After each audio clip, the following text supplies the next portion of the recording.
Good evening. It's 5:30 p.m. and I call this meeting to order. Have any blue cards been received for closed session items? We do not have any blue cards. Thank you. The board will now recess to closed session.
It is 6:02, and we are reconvening from closed session.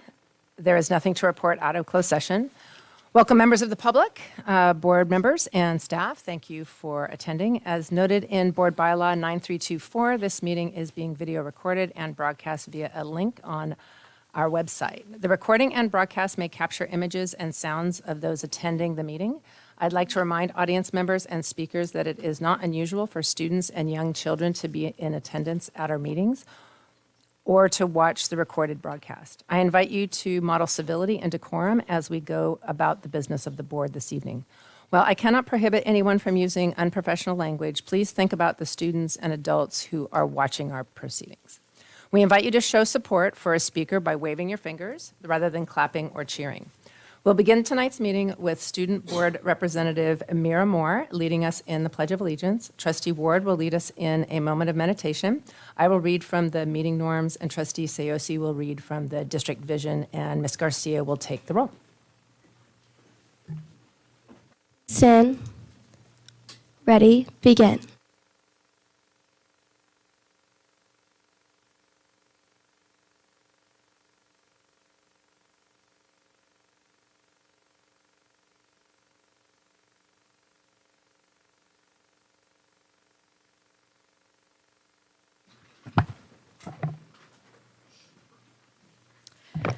This month, we celebrate Black History Month, a dedicated time to recognize and honor the achievements and contributions of African Americans throughout history.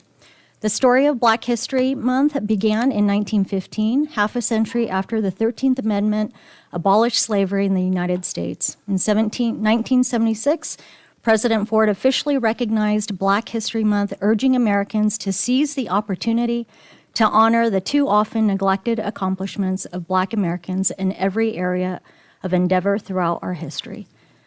This is a time to reflect on the profound impact African Americans have had on U.S. history and society, from civil rights pioneers and activists to influential leaders in politics, industry, science, culture, and beyond. We're fortunate to live in a country rich with diverse experiences and backgrounds and cultures. May we continue to learn from one another and celebrate our differences and embrace the strength that diversity brings. I also want to acknowledge that National School Counselor Week was from February 3rd to the 7th. So in honor of our incredible counselors for the work they do and to care and prepare our students, I want to say thank you. Also, the February 17th marks PTA Founders Day, a reminder of the role that parents and teachers play in our education system. The original founders of the PTA were visionary and courageous women who recognized the power of action, importance of breaking barriers, and the need to be strong advocates for students. Their legacy lives on through the dedication of parents and teachers in our Carlsbad community. Thank you to our parents and teachers for all they do for our students. And lastly, there's been a lot in the news lately, much of which will have a direct impact on the lives of our Carlsbad families and students. As we move forward, I hope we all remain committed to our responsibility to support every student and understand the invaluable role public education plays in our community to ensure that students have an opportunity to live safe, secure, and successful lives. And our norms are everyone participates. Seek first to understand, then to be understood. Stay on topic. Listen before responding. Keep discussion moving forward. Remain objective. Adhere to time. One conversation. And conduct ourselves with gracious professionalism.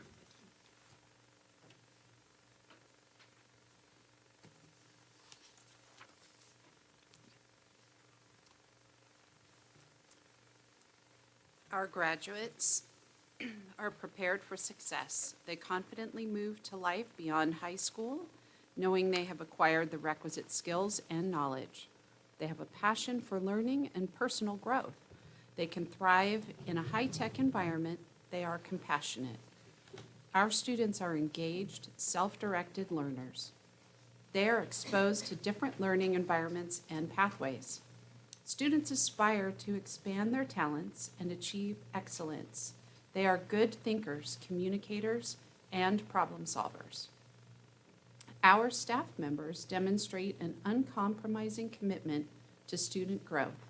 They are leading scholars and experts in their field. They enthusiastically share their experience and knowledge and bring innovative ideas to their craft. Thank you, trustee. We usually only do one section, so that's fine. Thank you. And Ms. Garcia, will you take the roll? Student Board Representative Moore, Here. Trustee COC, Trustee Emery, Here. Trustee Verba, Here. Trustee Ward, Here. Trustee Rawlings. Here. Thank you. And we now move on to Part 4, approval of the agenda. Trustees, are there any questions? Not of the agenda. May I have a motion to approve agenda item 4.1, approval and/or reorganization of the February 12 meeting agenda? Motion. Second. Moved by trustee Ward, second by trustee Emery. Any discussion? Ms. Garcia, please call for a vote. Trustee COC, Yes. Trustee Emery, Yes. Trustee Verba, Yes. Trustee Ward, Yes. Trustee Rawlings. Yes. Motion passes 5-0. Thank you. We now move on to Part 5, Communications, and 5.1, Report by Student Representative to the Board. I am now happy to introduce Mira Moore, representing Carlsbad High School, who will provide the board with a report. Good evening. I'm pleased to share the school reports following Carlsbad Schools. First, I'm excited to share that over the weekend, Carlsbad High School hosted their winter formal at the La Jolla Museum of Contemporary Art with record attendance. Additionally, this week, ASB is holding Valentine's Games and a spike ball tournament. Moreover, I'm happy to share that the class of 2025 recently installed their senior gift with a brand new C at the front gate of the school. Additionally, 2 weeks ago, Carlsbad held its annual Inclusivity Assembly hosting Redmond Ramus and his journey with being paralyzed. He inspired students to always persevere and served as a perfect role model for our No Place for Hate campaign. Looking into sports, Carlsbad recently held lacrosse tryouts while track and volleyball started up again.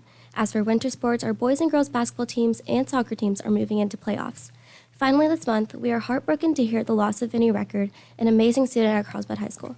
He was part of our Best Buddies program and was a shining light on campus. A GoFundMe has been created in his name, and no matter the amount, any contribution will be greatly appreciated. Now for Sage Fall sports are wrapping up. Girls basketball recently celebrated their senior night, honoring the team's incredible achievements this season. This Wednesday, girls soccer plays Oceanside at 6 p.m., and boys basketball takes on CCA at 7 p.m. at Sage. It will also be senior night for boys basketball. Come support the team on their special night. Today at lunch, ASB is hosting a stand for National Send a Card to a Friend Day. Students are encouraged to stop by and write a special note to their friends. Throughout the month of February, Sage is selling Valentine's Day grams for $3. Get yours before they sell out. Lastly, a huge shout out to the cast and crew of Sage Theaters, Annie Get Your Gun, for an incredible performance run. Finally, for Seaside, I am pleased to share updates from Carlsbad Village Academy and Carlsbad Seaside Academy as they move into the second semester. Both schools have started strong, with the seniors actively making decisions about their future paths. While some students are finalizing their college choices, others are preparing for enlistment in the armed forces, demonstrating a wide range of post-secondary ambitions.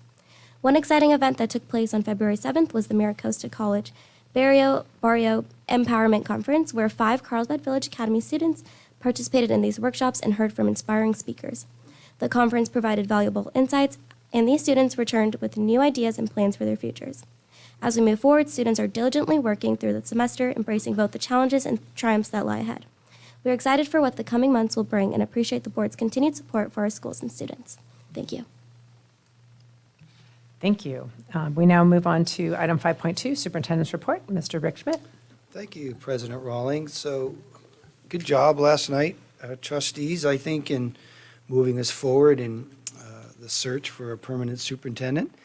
And I think the timelines are perfect. I think they're a sweet spot for attracting a lot of really talented candidates for the superintendent. The community soon will get a chance to provide feedback and suggestions on what they would like in terms of their next superintendent, and I'm looking forward to that process. And thanks for all the work, because it will be a lot of work on your part, and I know you'll do a fantastic job. And welcome back, Suzanne O'Connell, who for many years, I believe, from 2004 to 2017, was an assistant superintendent, a CBO, and a deputy superintendent here, and then returned in 2021 for an interim. And I'm glad to have a partner like myself who has failed retirement. And And that is a good thing. Welcome home. That conclude your report? Yes. Thank you.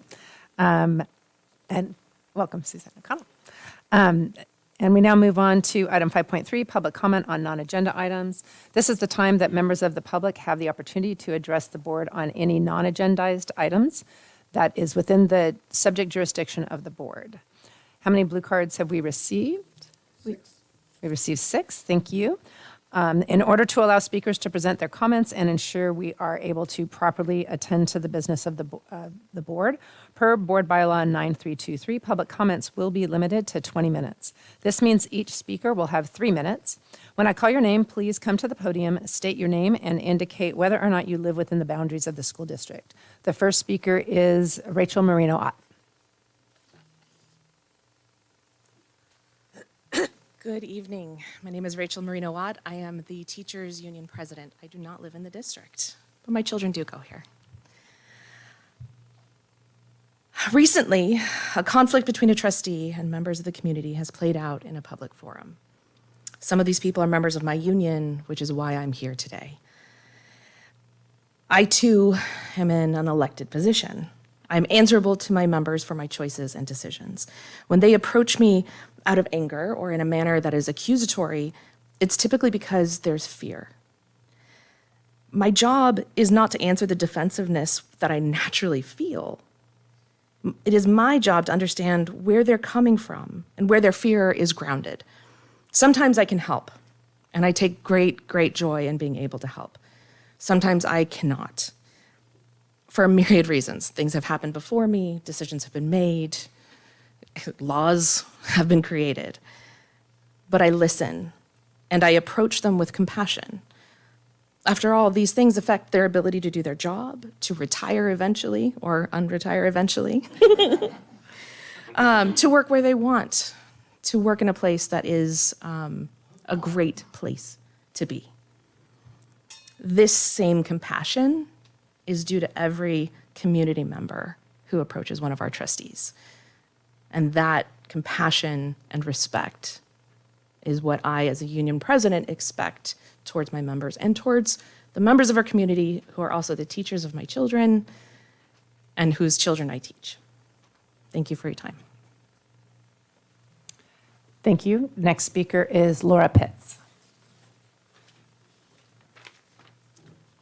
Hello, I'm Laura Pitts. I'm the CEO at Carlsbad Educational Foundation. I have 2 kids at Calavera Elementary School. I wanted to take some time to provide information regarding kids care since there was a great deal of conversation regarding kids care at the last meeting. And I wanted to reiterate that we are here as partners to the district. So whatever decision that you choose to make specifically regarding kindergarten, we are here to support CUSD and our working parents. And we can work collaboratively to ensure that our programs complement whatever school format that is chosen to be the most advantageous for our students. And I wanted to share that we take this role of providing a rich and enriching and safe environment for students very seriously. We accomplish it in a variety of ways, and there's 2 I will highlight. One, we are a licensed program, and as such, we run a 14-to-1 ratio of student to teacher. And in the kindergarten and TK program, we actually run a 10-to-1 ratio because of a new requirement that was required when ELOP rolled out. And so we do offer some small settings for students to get additional attention from our teachers. Additionally, we take pride in our professional development, and we do professional development regularly and in a variety of ways. And so I'll share a few things. Is last year our site coordinators were all able to attend a conference together to get information on how to run better programming and how to be good leaders on their program campus. We also have staff periodically attending programming through the Children's Initiative of San Diego, and I'm proud that last fall one of our employees was asked to actually be a presenter at this conference, providing information about understanding and supporting young learners. And then another thing that's happened at times is that we have been invited into teachers' classrooms to be able to observe or possibly collaborate on either students or groups of students that we may be working with at Kids Care in the after-school or kindergarten program. And so that's something that if the teachers in the district are interested, we're thrilled to be able to get that kind of professional development on site at our campuses. So I share all of that to just share with you that we're committed to providing the very best program regardless of what the district needs.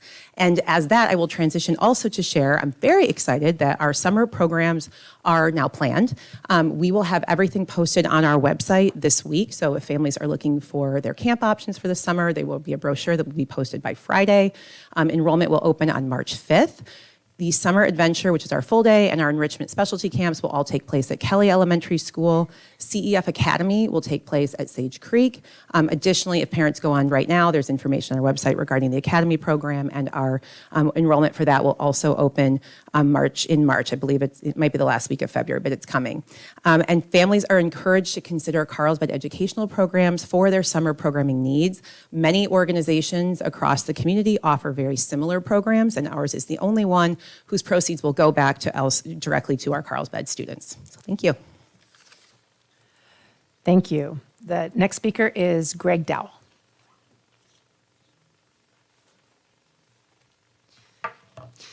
Good evening, trustees, Superintendent Schmidt, and welcome back, Susan. I'm Greg Dowell. I'm a member of the community, and I'm also the outgoing chairperson of the Independent Oversight Board. A full decade ago, Trustee Claudine Jones asked me if I would represent or be a representative on the plan or the Prop P Oversight Committee. And I had a commitment to education in Carlsbad, partly because I have 2 children that came through our schools. And I also was involved with Kelly Elementary, with physical education, and a running team. So oversight was something new, and yet it was something that I relished being involved with. Joining the Oversight Committee led me to new acquaintances with special people, many of whom are in this room. And it also put me in connection with the Building Services Group. It could not have been a better association. It left me with a profound appreciation for the professionalism and the foresight of the district. Bond spending has been centered on purposeful investment in learning, in infrastructure, and in the long-term development of Carlsbad youth as successful leaders. Our accountants have said the same thing. And last week, we had a meeting of the Oversight Committee in which it was the final one for 3 of us, Dr. Jay Marquand, Brenda Hall, and myself. I'm pleased to announce that replacing me as chairperson is Marla Evans, and she could not have been a better choice.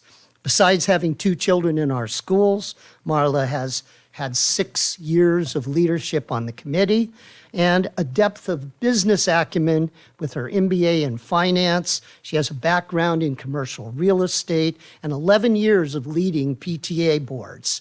She has been on a host of different volunteer groups. And she's an excellent choice, and she'll be joined as vice chair will be Kevin Sloboda, who brings also energy and depth. Oversight is often characterized as catching something wrong, and that's not correct. It's been catching something right in Carlsbad. I want to say continue to expand the opportunities, allowing everybody a chance to act on what they believe in, and continue to parse through the important priorities. We have limited education dollars, and that's been what you in this room have been concerned about. I want to commend you for your excellence, and it's been a rare opportunity for me to have a front row seat on that excellence in Carlsbad education. Thank you. Thank you, and thank you for your service to our district. The next speaker is Jamie Rushing. Good evening. As a parent, resident, and spokesperson for kindergarten teachers in CUSD, I'm here to address the proposed pilot of extended day kindergarten. We think it would be in the best interest to continue our current schedule and postpone piloting extended day until we have a clear vision and solidified funding. Our biggest concern is that we're still uncertain of what the difference in ADA and basic aid funding will cost. We will need additional space, materials, and supervisors to cover extra recess and lunch duties. For equity purposes, we need a guarantee that we can afford an extended day across the entire school district before we attempt to pilot it. Ensuring we have small class sizes should be our #1 priority. You heard the TK ratio is next year 10-1, and jumping to 24-1 in kindergarten will pose a number of challenges. We will definitely need additional funding and staffing for intervention due to doubling the number of students we currently have during our core instruction. Our current staggered day model is what is best for all children, especially for our disadvantaged subgroups, as evidenced by research that I'm going to send you. The Student-Teacher Achievement Ratio Study found reducing a class size from 22 to 15 boosted student achievement equivalent to 3 extra months of schooling, and the positive effects of having a smaller class size was greatest for the disadvantaged students, even 4 years later. The quality of time spent in a smaller class far outweighs adding more minutes to the day. I've compared our schedule to other local schedules of full day and found each child gets approximately the same amount of direct instruction for math, guided reading, and writing in our model as theirs. Although the blocks are longer in an extended day, we get through our groups in less time, 2 to 3 groups, fewer students. In an extended day, we will have to run 5 to 6 groups, meaning kids will be unattended, contributing to behavioral issues. The extra time in a full day is filled with non-academic time. Other districts spend an average of 2.5 hours of their day at recess, resting, or in centers. Proving more time does not equate to better quality instruction. We want all children to have more opportunities for play-based social emotional experiences, so let's work with CEF to reduce the cost of kids care and provide more scholarships for our disadvantaged students. Please help us live up to CUSD's core values. We aspire to the highest standards in all we do, and we aim for the highest levels of performance. Please respect the perspective of the teachers that have a commitment to student growth and listen carefully to our concerns. It doesn't make sense to double our class size.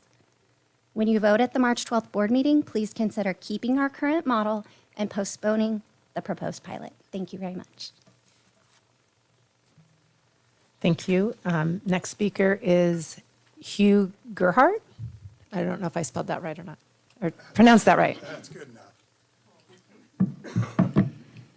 Hi, I am Hugh Gerhardt, and I'm a retired failure, too. Ask my wife.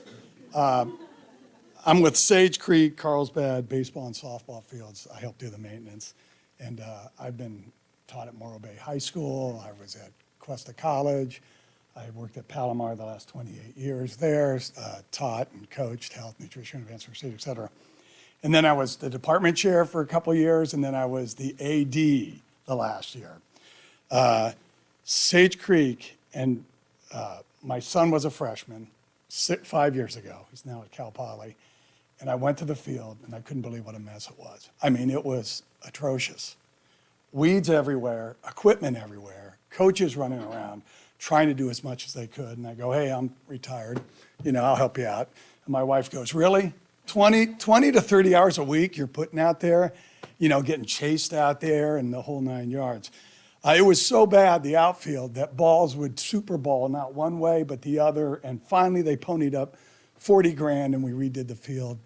And it's getting close to looking like that again 4 years later because they don't maintain it.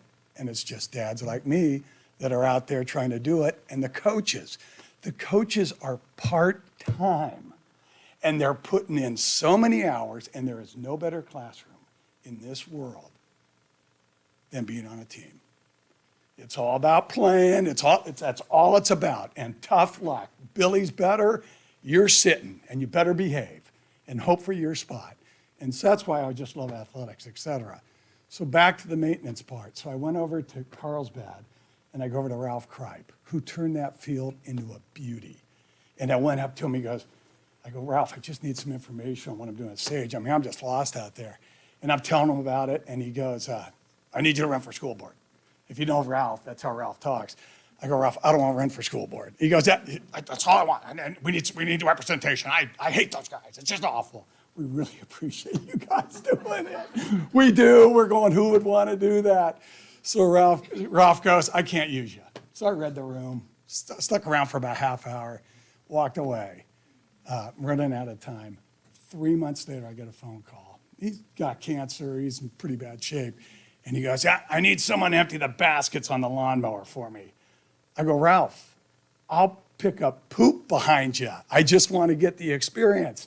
He said, all right. So we developed a great friendship for about 2-3 years, and we saw what was going on both fields. There's a simple answer to doing this, and it really is hiring a full-time manager of the softball, baseball fields, maybe one per school, maybe you can combine it, and that's what you need to do. And it's not that hard, it's easily doable, and it's the way to go. Thank you.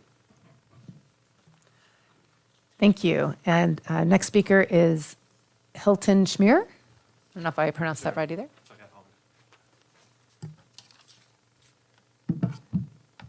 Hi, my name is Hilton Scher. Good evening, members of the board, superintendent, assistant superintendent. First of all, I'm just going to start. I love the school district I live in. I love the school that my kids attend. I have 2 kids that attend, sorry, I left my water in the car, that attend Pacific Rim. But every day I drop my kids at Pacific Rim in Carlsbad in December. It feels like I'm stepping into a Christmas festival rather than a public school. The hallways, the activities and events seem overwhelmingly focused on Christmas traditions with no emphasis on education at all. This is not about denying anyone's rights to celebrate their personal beliefs. It is, however, about ensuring that our public schools funded by state and local taxes remain spaces of inclusivity, unity and education for all students.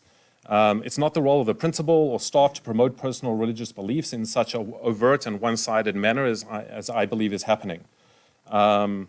When I raised my concerns, I was told that these activities, such as drawing Santa Claus, drawing reindeer, drawing poinsettias, caroling from class to class, singing Christmas songs, aren't explicitly religious. But let's be real, these symbols are universally associated with Christmas and by extension Christianity. All of these activities should be replaced by any other random activity as they have zero educational value. My kids both learned nothing about these activities and what they were doing on an educational level, and that's unacceptable and basically violates church and state. What's more concerning is really the lack of guidance and accountability. Principals and staff seem to be operating without any training, regulation, or enforcement. I know the board recently sent the policies with me. They're very general and vague. This isn't just about Pacific Elementary. I've spoken to parents, and I've got responses from parents all across the district that feel the same as me, but maybe not everyone feels like standing and talking about this, because in my public comments, I get a lot of negativity for this for some reason. So far, the refusal for the district to actually engage in a logical conversation and constructive dialogue with parents on this matter is both frustrating and insulting. Public schools are supposed to serve all the students and families, not just those who align with this single worldview, and that's definitely how I feel. Our children shouldn't have to feel excluded or made to sit out of activities because they don't align with this dominant narrative being presented at their schools, and they deserve better. I really urge the board to do more to provide clear, enforceable guidelines for religious neutrality in schools and put a stop to religious celebrations in schools unless they are actually educational, which from my experience over the last 5 years had zero educational value. I'm super interested in them learning about religion. Let's ensure that students, all students regardless of their beliefs, are included and feel respected. Thank you. We now move on to Part 6, Consent Calendar. All matters listed on the consent calendar are considered by the board to be routine and will be enacted by the board in one motion. There will be no discussion on these items prior to the time the board votes on the motion unless there is a board request for one or more specific items to be removed from the consent calendar for discussion. Have any blue cards been received? We do not have any blue cards. Thank you. Trustees, are there any items to be pulled for discussion? No? May I have a motion to approve the consent calendar? So moved. Second. We have a motion from Trustee Verbeth, second from Trustee Ward. Ms. Garcia, please call for a vote. Trustee Cioce? Yes. Trustee Emery? Yes. Trustee Burbath? Yes. Trustee Ward? Yes. Trustee Rawlings? Yes. Motion passes 5-0. Thank you. We now move on to Part 7, Information Discussion Action Items. Item 7.1, LCAP, Local Control Accountability Plan. Mid-year progress report, 2024-2025 goals, success indicators, the supplement to the LCAP, other LCAP metrics, and mid-year LCAP expenditures. Trustees, this is an information discussion item. I will now hand it over to Dr. Nye. Thank you, President Rawlings, trustees, Superintendent Schmidt. Give us a second to get situated here with staff. I do want to thank you for giving us the opportunity to bring this annual item to you. It's our mid-year goals and success indicators regarding academic achievement, as well as many other metrics that we have in the district. So joined with me tonight is several members from the instructional services team. I'd just like to introduce them. Director of Elementary, Kim Fuentes, Director of Secondary, Dr. Brian Brockett, and Coordinator of Student Services, Dr. Michael Ecker. So they're going to help me co-present tonight, and hopefully we're able to answer all your questions. Just really quickly in regards to tonight's agenda, the purpose, again, is to really review our 2024-25 annual goals and success indicators, and I'll talk a little bit about what that means in a little bit.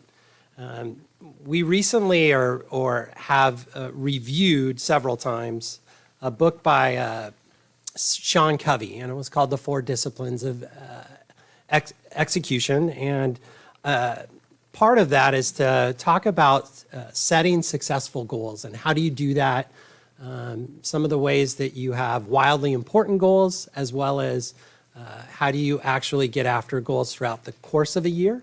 And he talks a lot about lead and lag measures a lot. And so tonight, we're going to talk a lot about lead measures. So measures that influence the outcome of our ultimate goals, which are called our success indicators. So many of those are listed there below. I'm not going to go through each of those, but we also call those predictors of success. So these are things that give us a better understanding of, are they going to provide leverage for us to meet the goals at the end of the year? So not going to go over those individually, but I think it's important to note. One other important to note on this as well. Tonight we're going to focus primarily on district-wide results. You will also get a report in February as per our continuous improvement cycle from principals that will talk about site goals and how those are going as far as the mid-year update with each of our principals. So not for the meeting this evening, because it's going to deal specifically with district-wide goals, but I did want to reference that as well. We are in the process as well with meeting with all of our site principals and reviewing those goals with them through the evaluation process as well. So like we're having discussions around our goals and success indicators here, know that we're meeting with our principals. They're having conversations about goals and success indicators from a site level, and they'll be reporting that to you in the month of February. This is an example, or this is our continuous improvement cycle. And just to note there that we're on step 4 of 14 steps in order to approve our goals and success indicators. We're doing actually 2 things at once here. So we're reviewing our goals and success indicators, but we're also going to start next month the process of adopting or looking at adopting goals and success indicators for the following year. So that'll be the whole LCOP process and feedback, and we have a special board study session in March where we're only going to talk about approving next year's goals and success indicators. So we're doing 2 things with this diagram. I just wanted to point that out. This is our current 2024-25 goals and success indicators. You'll see in colors are our 3 overarching goals, and then below those are bulleted success criteria and or success indicators. You'll notice that we have 14 there, and we added 1 last year, so we added 1 success indicator from previous years, and that had to deal with chronic absenteeism, which is the last one all the way at the bottom. It's important to note, too, that we also have LCAP goals and metrics as well. That is different than our annual goals and success indicators. So we have 14 annual goals and success indicators. Our LCAP, our Local Control Accountability Plan, which is really a compliance document that we're required to submit to the state has like 45 different goals and metrics. Our board has made a conscious effort to say, staff, this is what you can reasonably focus on in a school year. We understand that there's the LCAP compliance document, but this is what we want you to hyper-focus on, and this is the expectation. And so they've kept the goals and success indicators, fairly narrow, and we appreciate that because that leads to better attainment, and it leads for us to get behind really and really achieve these goals. All right, I mentioned lead and lag measures. This is just a concrete example of that. One of our lag measures is to increase the percentage of students taking AP honors or community college classes. I think that's an excellent lag measure. We want to push all students to be challenged. Number one, we want them to take high-level courses because we know all students can. And we also know that the statistics tell us that if students take at least one AP, one honors course, or one community college course, that they're far more likely to be successful in college and career. So we know that that's a great lag measure to have. What are the lead measures that tell us that we're going to be successful on that? Articulation agreements with community colleges is a great example of that. How are we providing opportunities for students in high school to take community college classes? Are we entering into contracts with MiraCosta that allow for students to get dual credit in high school and credit in community college? That is something that gives us a better understanding that we're going to meet this goal at the end of the year. Parent informational nights is another lead measure that we talk about. Four-year plans where counselors are meeting with each individual student, going over as a freshman, sophomore, junior, senior, what are the classes you're going to be taking, and really having good conversations with them, challenging them to take high-level courses.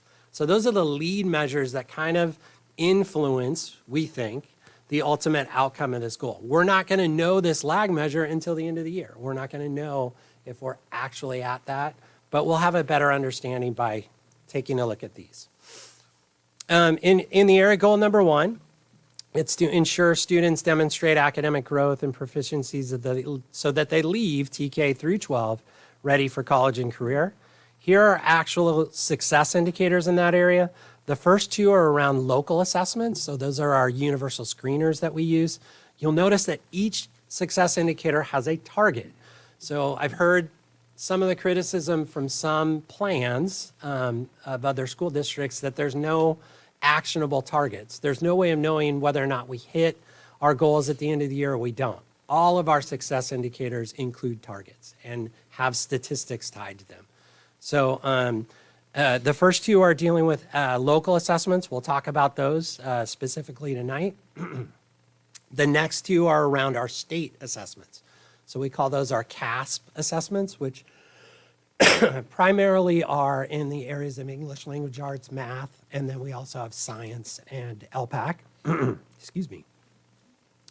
We also have college and career readiness, which is around our A to G, and A to G is a scope and sequence of classes that all students take in high school that make them UC and CSU eligible. We also align our graduation requirements with A to G. We have the highest, I want to say one of the highest graduation bars out of many districts in the state of California. We align, students have to meet A to G rates in order to earn a diploma for the most part. There's some opt-out options to that, but we have very high A to G rates for our graduates. And then advanced learners was the one that I shared with you before, and that's to increase the students in those advanced classes. Just to talk about universal screeners just for a second, we have two primary universal screeners. The first is STAR, and that's the bulk of our assessments. We use a STAR assessment, which is a Renaissance product. We give that 3 times a year, the fall, the winter, and the spring. And there's 2 different types of reports that we get out of that. So the first is a percent proficient report, and I use the analogy of a high jumper, right? My daughter's going to be a high jumper next year in high school, so we're excited about that. So the idea of percent proficient is just like our SBAC scores, that all students in 3rd grade have to jump a certain bar, 7 feet. They have to jump over a 7-foot bar. All students in 5th grade have to jump over a a 10-foot bar, whatever that might be. If it doesn't measure students that don't jump over that bar, right? So it's only capturing students that are proficient or not proficient. They could be well below proficiency or well above proficiency, but that's the first report. So it really measures how well all of our students are jumping over that bar. The second report is really a growth report. It tells you a student can jump over a 1-foot bar at the beginning of the year, and they could jump over a 5-foot bar at the end of the year. They couldn't get to that 7-foot proficiency rate, but they grew 4 grade levels over the course of a year. We want to capture both of those things and tell that story. Obviously, proficiency is one story, but growth is another story, and we think it's an equally valued story that we want to be able to share with our board. It's interesting to note here that the state has adopted a growth model that they're going to be using as we move forward. And they're still working out the kinks to that, but I would imagine that's going to be shared with us or in the next couple years. All right, in the area of success indicators 1 and 2, those are around our STAR assessments. And the first one is the percentage of all students scoring higher typical growth in math and ELA, as measured by our interim STAR assessments, will increase 2% from the fall to the spring. So what STAR does is it lumps kids into a growth band based on baseline scores. And the baseline is from fall to winter. And it says these kids are in the high band, these kids are in the typical band, and these kids are in a low band. And it gives an algorithm that says, based on that baseline, this is where they should be at the end of the year. And so for us, we want to move more kids into those higher typical growth bands from fall to winter to spring. So what you see there is our actual establishment of the baseline. So from fall to winter this year, we had 69.7% in math in higher typical growth bands, so fall to winter. We give you some context there to say, well, what was that like last year? So fall to winter last year, we were at 68.9% of students, higher typical growth. So different group of students, different cohort of kids, but we put that in for context. And then that creates our target for the year of 71% then to hit at the end of the year. So you're probably saying, well, wait a second, 2% of 69.7% isn't 71%. We take 2% of the baseline. So 2% of 69.7% is roughly 71%, okay? And same thing with ELA. I'm not going to go through all those, but those are the higher typical growth bands at the top. And then down at the bottom are the proficiencies. So those proficiency bands, our kids jumping over that bar, that 7-foot bar, everybody. So in that case, we have a baseline of fall students in math of 59.8%. Again, that establishes our target for us. It also says where we currently are in the winter. So it says that when we took the test in fall, we were at 59.8% in math. When we took the test in winter, we were already at 63%, which is great. We're exceeded our proficiency, right? But the goal is to continue on that trajectory and not slide. We could see some slides. So we don't want to obviously slide or have less students in the spring not be proficient. So in this case, you'll see the target there. We increased from fall to winter 3.2% in math, and we increased roughly 2% in ELA. This is another way of looking at our proficiency rates. You'll see there it broken down by grade span. And in this case, we saw all of our growth at the elementary level. So for reading specifically, we went from 68 to 74% fall to winter, and we saw 6% growth at our elementary levels. Middle school and high school were flat. We didn't see any growth there. And then the same overall growth. It's important to note one of the things that the board added last year to the goals and success indicators was they wanted to see that breakdown, this breakdown, excuse me, by individual grade levels. So we put in the appendix to this presentation that we'll post publicly each one of those grade levels, grade 1, grade 2, grade 3, grade 4, all the way through where they were in the fall, where they are in the winter, and we'll post that. This is another way of looking at that same information. It's giving you numbers here, so total number of students. It's also showing you what percentage is in the highest percent proficient band, which is that darker green band, or level 4. And then percentages in the lighter green band, the kind of orangest band, and the reddest band. So we want to do two things. We want to increase, obviously, the green bands and have more kids percent proficient. We also want to really decrease that red band at the bottom and move students up throughout the course of the year. So again, I talked about high and typical growth. This is your high and typical growth. The far right-hand side specifically deals with this year, and it takes that baseline snapshot, and it says, right now in the area of ELA, 38.7 students were high and typical growth for fall to winter.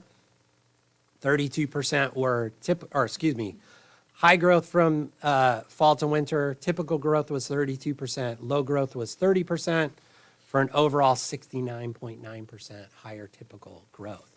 We do give context here and say, well, where were we at last year? It's a different cohort of kids, so don't get too much. Staff doesn't get too caught up in the fact of, are we higher, are we lower? It's merely there for context, because it is a totally different group of kids, and it's somewhat nice to see, but overall it's not that important. In the area of math, you'll see here elementary and middle school math only. We did see that good growth again at the elementary level. Middle school, we saw a slight decline of 1.9% of students being proficient from fall to winter. You'll notice that high school is missing on this chart, and that's because we last year shifted to the MDTP, which Dr. Brockett's going to talk about when I shut up here in a second, and talk about the results of that. But the purpose of that was really to make the data much more actionable. We did hear from our teachers loud and clear, our math teachers especially, that they were finding that the STAR results weren't giving them as actionable data as they needed. And so that's why we transitioned to the MDTP, and I think we've got some good feedback that we can share for you on that. We did provide the breakdown of elementary and middle school as well in this report as well. It's just in the appendix, and we'll continue to go over that. Same thing here with proficiency bands, not going to go over that. And then also same thing here for the high and typical growth bands. We're slightly higher than last year, but again, it's not that big of a deal. So I'm going to turn it over to Dr. Brockett, who's going to talk a little bit about those MDTP results. We got him in the low chair. Yes, I feel like I'm at the kids' table here.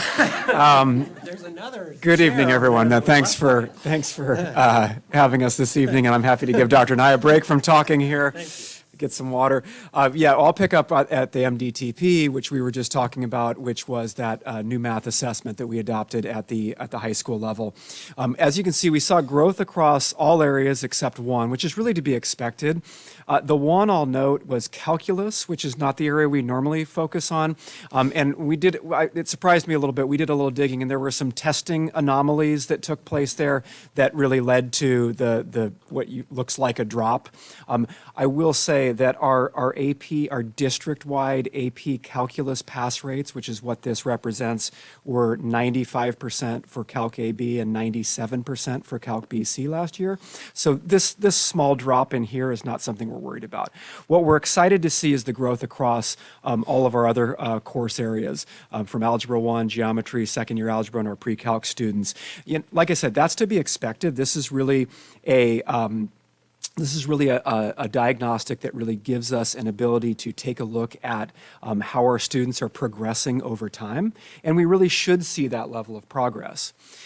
But the overall scores are not really the key component of this. As Dr. Nye indicated, one of the reasons we came around to getting this feedback about the MDTP is it allows us to dig in a little bit deeper with the content and course-specific information that we need. So what you see on the left there is the topic-specific feedback. And interestingly, I talked to the teacher. This is from one of our Algebra 1A classes at Carlsbad High School, which is really an intervention level algebra class to support students with success in that first year class, which can really be a barrier for a lot of students that struggle with math. And I asked him, I said, so I'm looking at this and I'm seeing that you really focused on functions the first semester. And he said, yeah, absolutely. And you can see that where it says FNCT there for functions, you've got some tremendous growth. And you've got growth across all of those areas, but it really, from that initial administration to the second administration, the teacher can really see what kind of feedback that they're getting. It's a formative assessment, so over time we should see really a continuum of readiness among those students, so those numbers continue to grow as we go forward. And one of the things that it really has allowed our teachers is to really look at item analysis, to look at mistakes and misconceptions that students are making, to really better inform their instruction, rather than looking at it from a general math skill perspective. And I added some quotes that I got some feedback from teachers at both of the high schools there, and the last one there I think hits the nail on the head with what a lot of teachers shared, is really that the data is much easier for them to digest, easier to then work with students directly on areas that are really foundational areas for their specific class to help them move forward in those classes. So we're excited about that progress and looking forward to continuing with that. The subgroup breakdown, jumping back to the STAR now, and this is STAR ELA. You can see that I won't go through each of them, but we did have growth across our subgroups, with one small exception in our homeless population, which is a small subgroup, and so we can see some change there potentially, but that gives us an area to kind of focus on as we move forward. But overall, we saw some strong growth.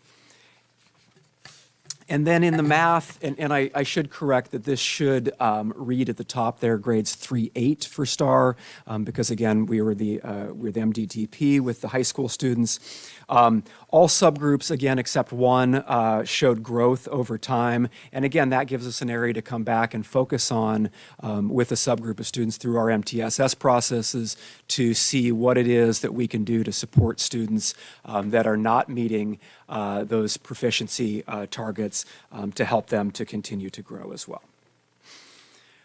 When we jump back into those success indicators here, the college and career readiness, I just want to hit a couple of high points. We have remained high on our A to G completion rate over time, and as Dr. Nye referenced, having that target as our primary graduation requirement helps all of our students push towards keeping opportunities open for the future for them. So we're very happy with that. We saw a slight uptick last year in the percent of students going straight to college after graduation. So that's exciting, the work that our staff and our counselors do really to help students keep those options open and find the best fit for them moving forward is working. And then I do want to highlight one place where we've made a shift this year is with our ELD, our English language development work. We've adopted a new model at the secondary level where rather than having standalone, what are called sheltered classes for English learners, we've clustered our English learners into core classes. They have the benefit in that context of having primary language peers that they can work with and learn from. We keep those classes a little bit smaller, but it really is a model that helps our English learners engage, and as Dr. Nye talked about, being exposed to that higher level work helps them move forward. We've got some exciting professional development ongoing for our teachers that are teaching our clusters in the course subject areas, as well as our designated English language development. So we're excited about some of the steps we've taken there. It was ironic that Dr. Nye used this as his example of the lead and lag measures, because this is actually one area where we do have a pretty solid target at this point in time, because we pulled this number at the start of second semester here, midpoint of the year, and currently we've got 84% of our students that have taken one honors AP or community college class over the course of their time. So we're really excited about where we are with that. One piece I want to highlight in this area is, some of that strategic work that goes into leading to those points. A couple of years ago, we brought before the board an updated course outline for Spanish speakers at Carlsbad High School. That was a course that had existed in the past, and they were revising it and revitalizing it to bring it back. Part of the reason is they want students who are native heritage Spanish speakers to have that focus. That's not Spanish as a second language, as we would for a lot of our students, but really to really build those literacy skills and those language skills in their native language, with an idea that those students would be supported to move on to AP Spanish in future years. And so when we dug into those numbers, we had 32 students in that class last year. This year, over 70% of those students are taking an honors or AP class, many of them continuing on that Spanish pathway, some of them taking other honors AP classes, and for many of those students, it's the first honors or AP class that they've taken. And so it's exciting to see the way those pieces come into place with the planning to help expose students to higher level coursework. And as Dr. Nye indicated, the reason we do that for our students is to help students see themselves in that context, see themselves doing that higher level work, and that gives them opportunities and gives them the vision to look for other opportunities to do that for themselves. So that's fantastic work. On the next one here on academic achievement, I want to emphasize, I won't go back through all of these because really these are 23, 24 numbers that we've previously shared. I want to highlight at the top there that in all of those areas, we were performing well. We've got room for growth. But when we look at our colleagues across the state, obviously our students are performing very well at that level. When we think about the lead measures that help us improve those, I want to highlight the work that Dr. Ecker is doing with our MTSS teachers and our staffs across the district, and he'll share more about that in a few minutes. We've got intervention programs that we've highlighted, including Freckle and Sonday at the elementary level to support math and English language arts. We've got Math 180, Read 180 that are our middle and high school programs that support our students that really need some intensive intervention in those areas. I mentioned the MDTP and the work that our teachers are doing to really dig into some of those subject area specific pieces. So we've got a continuum of supports across the grade levels to help support students. And our math TOSA, I'll add, John Moreno, is continuing to work with PD, professional development, instructional support. One of the things that he's helped institute and a lot of teachers and sites have taken off with is vertical whiteboard work in mathematics, which you see across the grade levels now, which is a really great way to get students to demonstrate their thinking and their process in math, to talk about it, and it allows teachers to really assess on the spot how students are doing. So we're excited about that work. In science, we also really performed well compared to statewide totals on the CAST last year. I want to highlight the second, third, and fourth bullet points on there, which is the year 2 of the K-5 curriculum adoption, year 2 of the 6-8 curriculum adoption. So we've got teachers really digging into new and fresh standards-aligned lessons and approaches and curriculum at those levels. Our high school teams are currently working on developing OER, Open Educational Resources. So they're using resources to develop standards-aligned science curriculum that's engaging and really helps students understand conceptually what they're doing in science classes.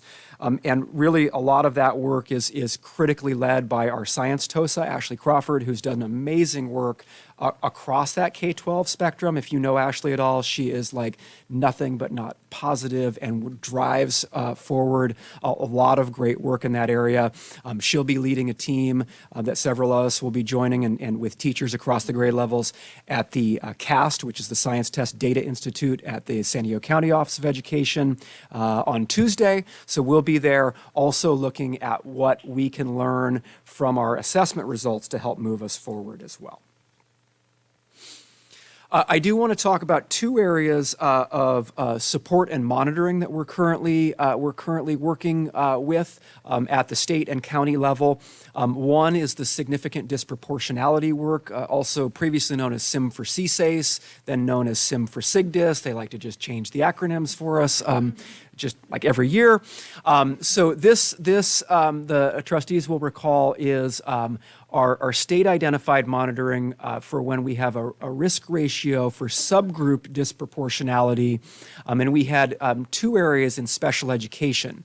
One was Hispanic students in special education with a specific learning disability. The second one, which we knew because we were tracking data over time, was going to ping on that radar as well as our African American students with autism. So we worked last year, we're in the second year really of full implementation of an action plan that really focuses on several core areas that we've been working on as a district. We've really tried to approach this work not as an add-on and not as a merely a compliance issue, but really embracing the work that we're doing across the district around MTSS, multi-tiered system of supports, our universal design for learning, which is really all about a lot about tier 1 instruction in that MTSS model, our English language development work, which we've reported out on and which Ms. Fuentes will share a little bit more on in a moment. And so that's kind of the key triangle of pieces that we're putting forward to help our students in these subgroups continue to grow and make sure that outcomes are equitable across our subgroups as well.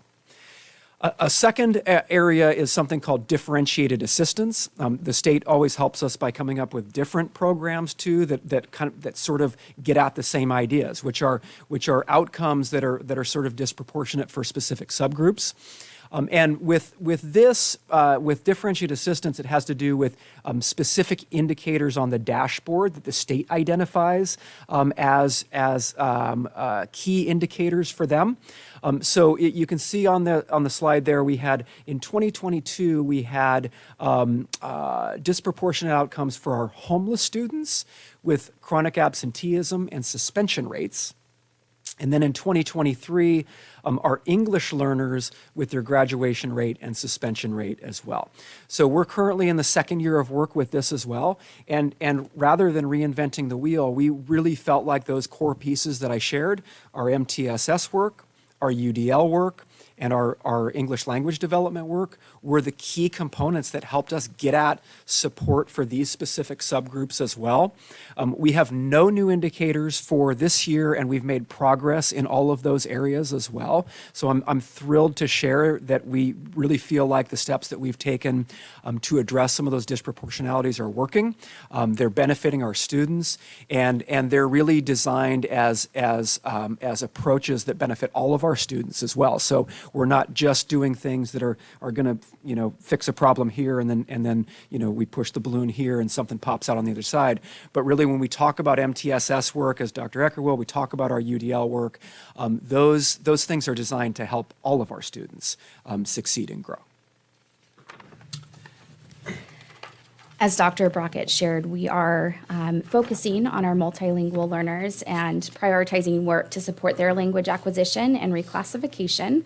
Last year, 14% of our multilingual learners were reclassified, and this year we're tracking at a 2% reclassification rate to date. We do look at reclassification criteria 3 times a year and are currently in the midst of our second data review. So that's looking at our students who scored a 4 on the LPAC but maybe didn't meet other criteria points. And so as we have now taken our second round of STAR and have some more data to look at, then we'll look to reclassify more students. Our final review will be after we receive LPAC results in late May and after the STAR and SBAC are administered. To improve student outcomes in their language proficiency, we have implemented professional development for elementary teachers in both integrated and designated ELD strategies, as well as train them on the new benchmark ELD curriculum for designated instruction.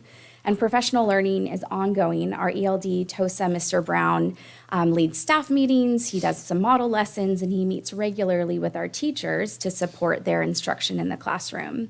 And at the secondary level, right training has been provided for a few teacher leaders in English language arts, and they're supporting specifically our long-term English learners, or our LTELs. With their writing skills. And then there's been PD around engagement tools for all subject areas to leverage to increase active participation among our multilingual learners. We continue to actively monitor the progress of both our multilingual learners and reclassified students to ensure that they are receiving the support they need, not only in their language development, but also in their content proficiency. And finally, we're taking a look at our implementation of the LPAC to increase student motivation on the test, improve testing environments, and engage teachers so that they have a better understanding of the assessment to inform their designated instruction leading up to the test.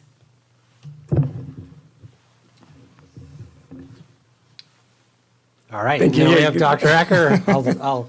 I'll give you the walk-in there, Dr. Ecker. We have Dr. Ecker who's going to highlight our MTSS intervention program. We did consider a walk-up song, but we're just bypass that. Next time, yeah.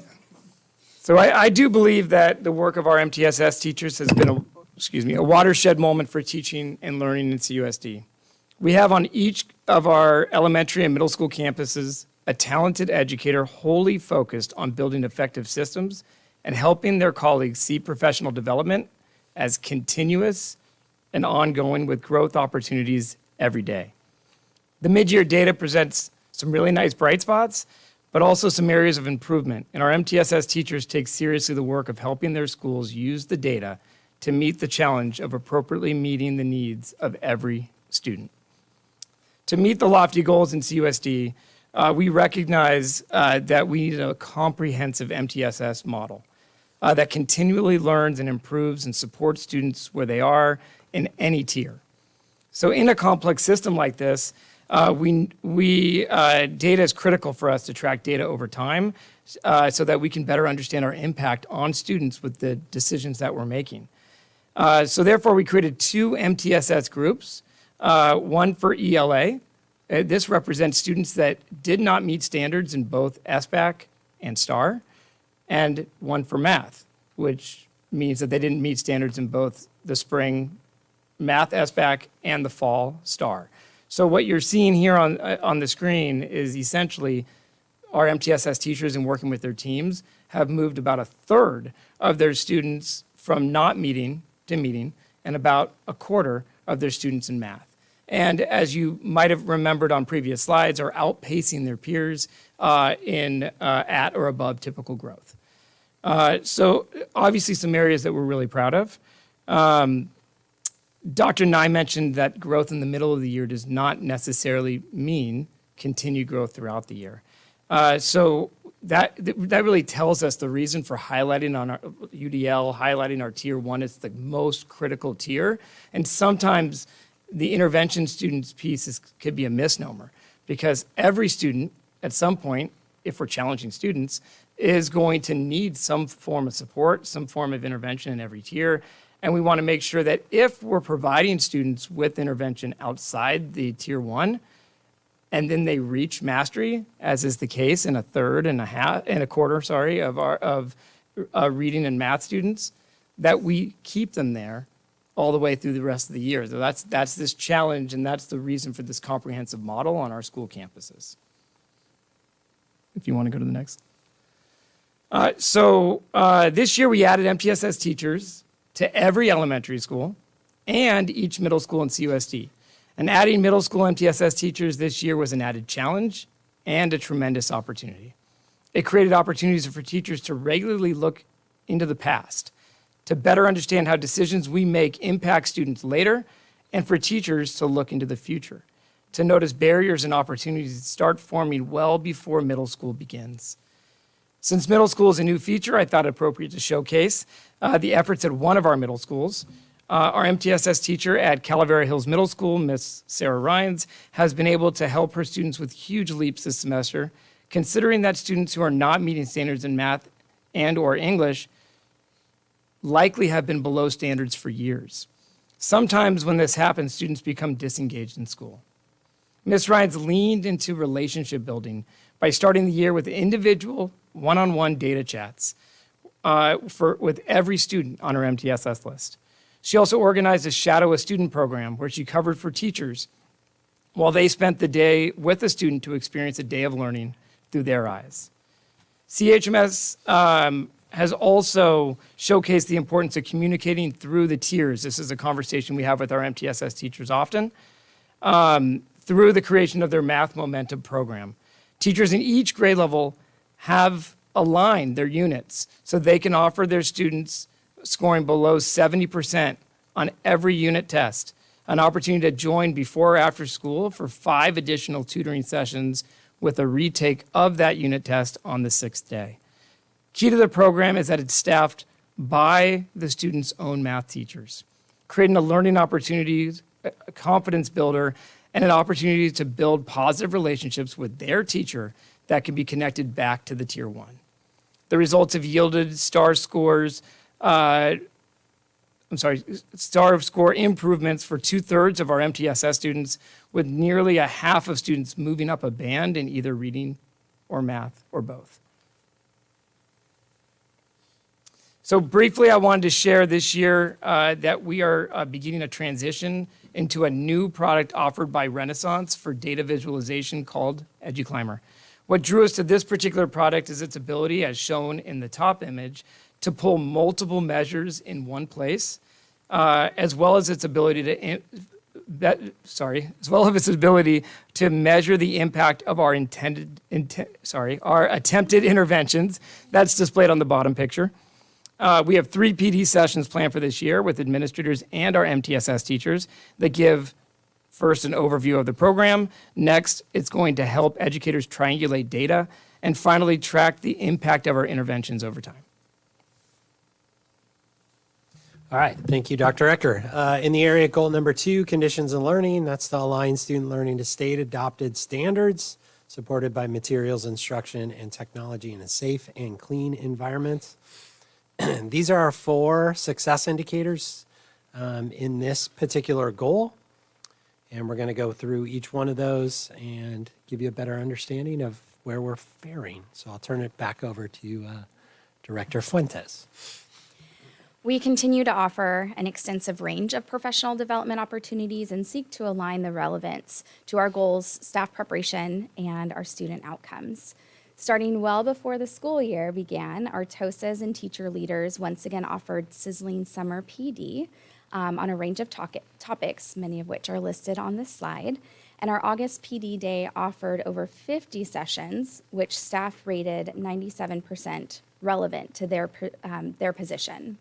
Overarching themes of professional development include UDL and first best instruction strategies, MTSS, instructional practices for our subgroups, particularly our multilingual learners, technology with regard to utilizing the new tech plan, and understanding AI for teaching and learning, and implementing new curriculum or diving deeper into our current materials.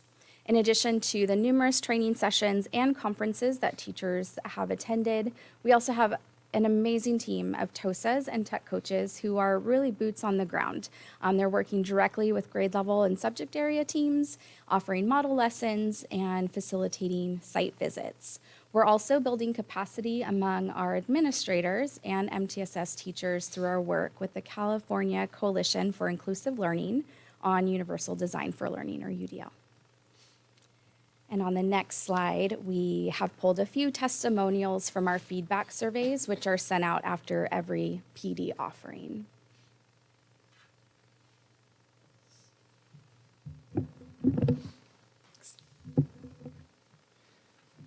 I'm grateful to have the opportunity to share district-wide efforts as we sit in the 2nd year of our 3-year Forward Together plan. I should note that this work has been the result of many students, staff, and parents in our community who see it as their responsibility to build communities that are safe and welcoming for every student. I do want to showcase a few key lead measures on the right. Some are more straightforward, as is our Forward Together District website. Some require continuous work to have the impact we would hope, such as the climate work occurring on each of our sites in CUSD and the work, as we've mentioned previously, of our MTSS implementation. On the following page, you will find our scorecard for our year 2 priorities. So we keep a running scorecard so that we can share specifically our progress on completing each action item.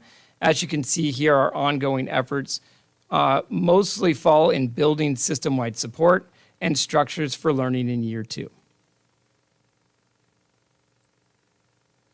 I could speak for some time about several areas of our plan. However, I do want to highlight one key area.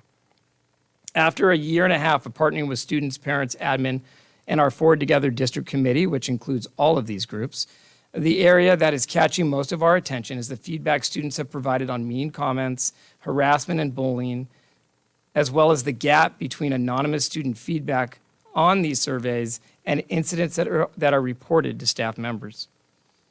To better understand the current dynamic, district sites have held student panels, collaborated with student leadership groups, and reviewed student survey feedback. For all of us who support kids, whether they be our own or the ones we support in school, it is not surprising that students share that they sometimes don't speak up because they are concerned about being viewed negatively by their peers, or not believing anything will change or possibly get worse. This means that addressing the student reports will depend on having clear systems in place on each campus and helping everyone know our process for sharing expectations, for how to make reports, to what a response to an incident looks like. To this end, we have clear protocols in place and infographics that administrators can share with students, parents, and their teams. Additionally, it is critical that all adults on campus model speaking up should they hear negative speech on campus. Depending on the site, counselors, No Place for Hate student committee members, or administrators have run trainings on ways to appropriately speak up should negative language be used on campus. And our CUSD print shop has created a Speak Up poster created by one of our amazing counselors to hang in classrooms and in high traffic areas that support this training. The image on the left is of Carlsbad High School students at a training just like this at CHS. Through our modeling of how we can interrupt, we can encourage more and more students to feel comfortable doing the same. What we are looking to do is increase the total number of adults and students on our campus that maintain informed civic responsibility. What we are working to combat is a culture where mean and hurtful words may have been normed, with excuses like you might have heard, like I'm just joking, or he doesn't care when I say that. Slowly, through adult monitoring and student leadership, we can push slurs and harassment outside the norms of our schools. On the right, you see No Place for Hate members at Jefferson Elementary who wanted to respond to what their Kelvin data shows is the area of greatest need for growth, which is the spreading of rumors. Students shared about their experience with this in a student panel led by students as well, followed by a classroom activity resulting in a 19% jump in students saying they were likely to speak up if they hear gossip or rumors being spread, and with the vast majority of the school feeling confident that they can stop gossip or rumors on their campus. Changing human behavior is tough. Just like America's effort to decrease cigarette smoking or encouraging people to wear seatbelts, detractors often say it's not possible. There is a tipping point on changing negative norms on our school campuses, and I am proud of our community in our efforts to move closer to our goals. Finally, as a reminder, our Forward Together Committee will have recommendations for the Board of Trustees this spring, and these recommendations will likely relate to this area of focus.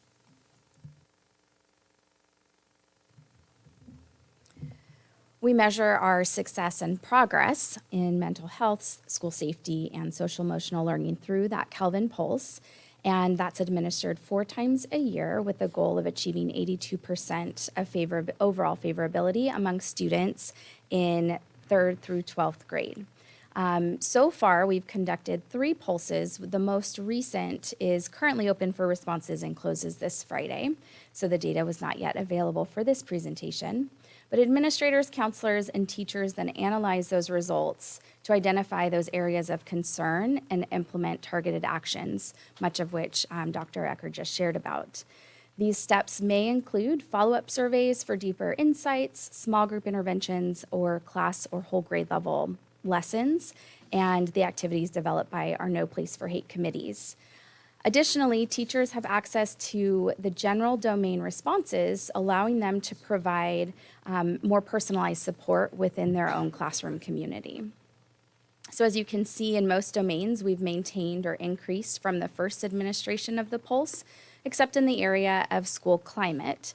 School climate questions include students at this school get along well with each other, or my school is fair if someone breaks a rule, which tends to have some variability. And that's the work that we're working on, that Dr. Ecker just spoke on with our Forward Together and our No Place for Hate committees, to really analyze and hear out why students and staff are feeling this way and how staff can address that. But overall, our students are consistently trending above the target, so we are on track to meet that indicator this year. And lastly, we want to thank Director Koronke for providing the information, but we do have a success indicator specifically dealing with cleaning standards on our campus with an emphasis around bathroom cleanliness of 75% or higher. And you'll see there that they provided the following information. As of January 2025, we've 87% met our overall cleaning standard goals. And with the area of restrooms, that was 85% have met. So good work with them. They are doing an amazing job. We have fully staffed custodial staff at this point in time, which we're really fortunate to have, and we're very thankful for them and the work that they do. In the area goal number 3, it's around engagement. So engagement of parents, staff, and the community to promote unique educational opportunities for students. These are 4 success indicators in that particular area. They deal with parent education, career pathways, social emotional learning, which we also use the Kelvin for. And the new one that I mentioned before is around chronic absenteeism. So I'll turn it back over to Dr. Brockett, I believe, who's going to cover this. Yeah, I'm happy to highlight our parent education through our parent universities have continued. We've continued to provide a diverse offering for our families this year in a variety of settings. One specific shout out I want to give is to our bilingual community liaisons. They've done a great job of supporting some of this work in previous years. This year have taken the lead on doing some specific parent university events, one on school to home communication especially for our bilingual families or multilingual families, and then one on reading strategies and how to support students at home. So touching on not only just that connectedness and belonging piece, but also student support and how we get at some of those academic pieces as well. So I'm really excited about that work. And then as Dr. Ecker said about his slide there, I could talk, as you all know, for probably hours on this one alone. I'm going to leave it brief, just to say that we are on track. We're excited to be on track to meet our work-based learning goals. Our 9 to 12 data is always in flux because those events happen at different times of the year in our classes or on our campuses. But we're continuing to collect that data and are confident that we're going to meet this goal this year. Our K-8 is also on track to meet their goal. And I want to highlight one specific area there, which is with our science days, generously supported at all of our elementary and middle schools by Carlsbad Educational Foundation. We have made a concerted effort to integrate work-based learning and career education component into each of the science days at all of the elementary and middle schools as well. So that's some great work with Ashley Crawford, who I mentioned earlier, and Nicole Morsch, who I think you all know, who leads our career ed work. They've combined forces to really make sure that piece is integrated in. So I'm really excited about that as something that really has been a nice step forward in line with the work that we've done around developing the career ed continuum. 2 out of the 4 Kelvin surveys we expand to assess student development and demonstration of graduate profile attributes, aiming for a 2% increase from last spring's results to this spring. Our fall results, shown on the screen, show positive trends across the attributes, either meeting or nearly meeting our spring targets. To support growth in this area, our counselors at all levels continue to design and implement lessons that foster these attributes while enhancing social emotional learning. Additionally, we maintain partnerships with organizations like Lifeline, Pass AmeriCorps, and Guide to round out our wellness support. Also, programs such as Web, Link Crew, ASB, Student Council, and No Place for Hate also play a vital role in offering leadership opportunities and peer support networks for students. And as Dr. Nye shared, we are continuing in our efforts to improve school attendance by reinforcing positive habits and addressing barriers that prevent students from attending regularly. Schools closely monitor their attendance data, identifying students who are at risk for chronic absenteeism, which are those missing 10% or more of the school year. To support these students, sites have implemented various positive attendance strategies, including awareness campaigns, incentive programs, and direct family outreach. Currently, chronic absenteeism has decreased from 16% this time last year to 15.1% currently, with a goal of reaching our target of 7.4% by the end of the year. Now, to clarify, we did end the year last year at a rate of 12.4%, but for our mid-year check-in, we chose to compare the data from the same point in the school year for a more accurate comparison of our progress. All right, we're almost there, I promise. The last thing that we wanted to just highlight, and we're required to highlight actually as a requirement from the state, is our California School Dashboard. This is a quick snapshot of our dashboard itself, and you'll see that we get color ratings based on how we did the previous year in the following areas: chronic absenteeism, suspension rate, English learner progress, graduation rates, college and career readiness, and then the ELA standards as well as the mathematics standards. We also have some local metrics that staff inputs directly, where we have to send out some surveys where we gather more information about access to classes and coursework, as well as a local climate survey that we do annually. And you meet those goals by actually participating in the survey. There's no metrics specifically tied to those. You actually meet or don't meet by implementing the survey or doing other things. I did want to just point out that that's kind of the public-facing dashboard. You dive much more deeply into this, and there's a lot of areas that we can break out into specific student groups. So I just circled the English language arts, and what happens is you get a better sense of specific groups that are performing at or above grade level, as well as some groups that are not. And so this is really the work that Dr. Brockett had mentioned, and as well as Dr. Ecker, where we're diving in now and really trying to get in and figure out, okay, our long-term English learners, as it relates to English language arts standards, it's kind of a common sense thing that they're long-term English language learners for a reason, but they perform well below standard on the ELA metrics. So we have to go in, identify those students. We want to go in, identify those students, and figure out an action plan to improve them over the course of the year. You'll also see other subgroups as well. So African American students, English learners, homeless students, and students with disabilities are in that orange performance band. So again, that's a significant group of students on our campuses that we want to address and have an action plan for. Overall, we're in that green band where we're doing very well. However, we have specific groups of students on our campuses that are not performing to that level.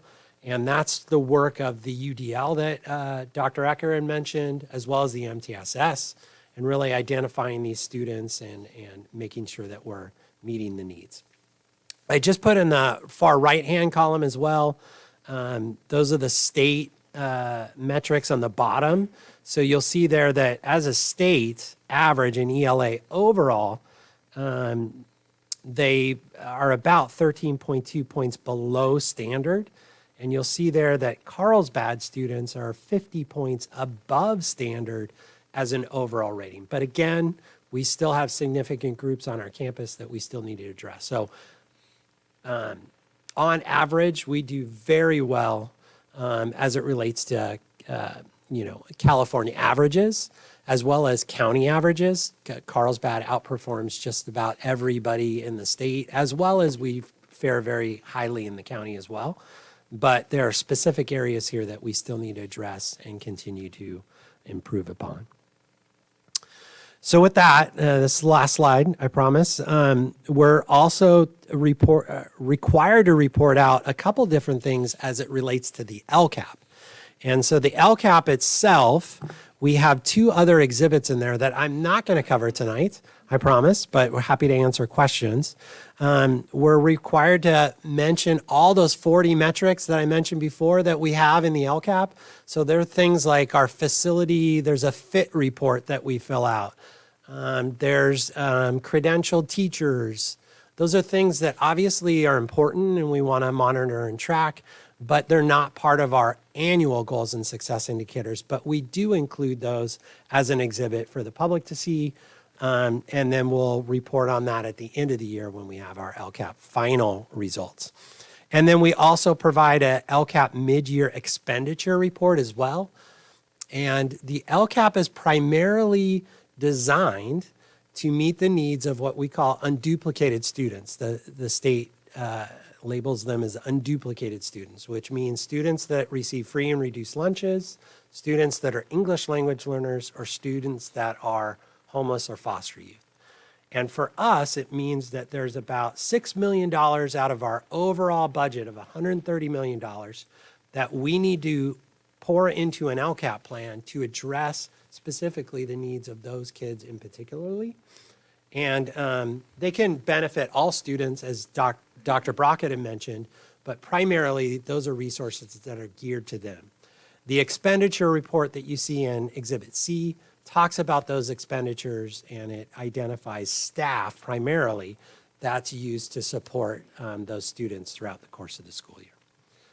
So with that, I will turn it back over to President Rawlings for public comment, and then we're happy to answer any questions. Thank you for that comprehensive report. This is the time for public comment, and I have received one blue card. When I call your name, please come to the podium, state your name, and indicate whether or not you live within the boundaries of the school district. You will have 3 minutes. We will have the timer on the screen, and your mic will be muted when your time has expired. Our speaker is Katrina Walick.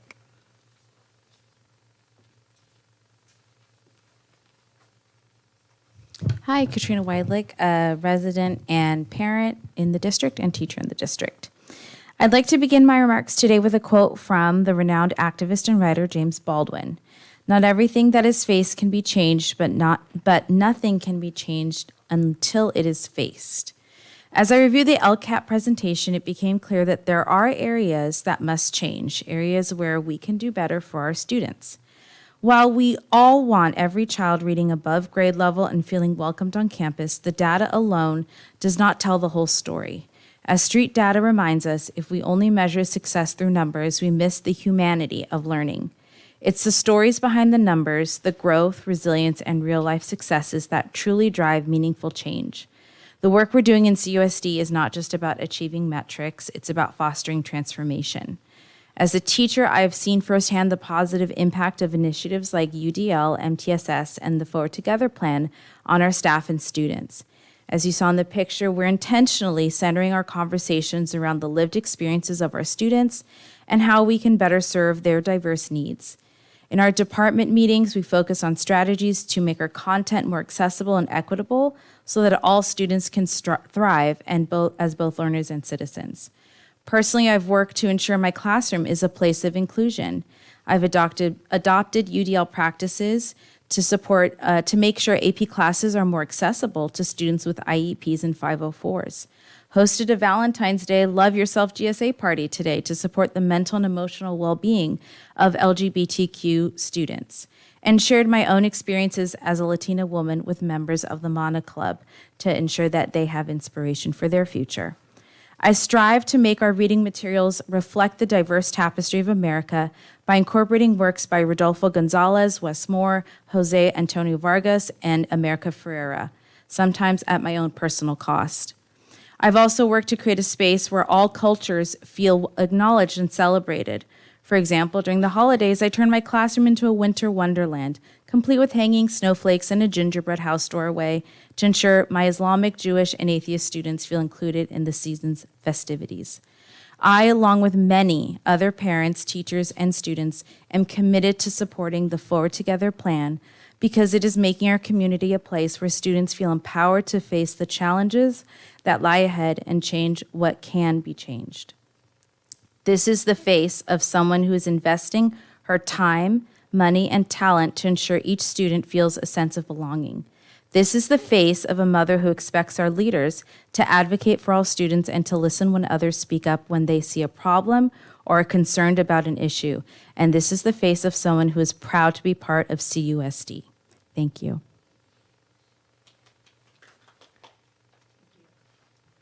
Thank you.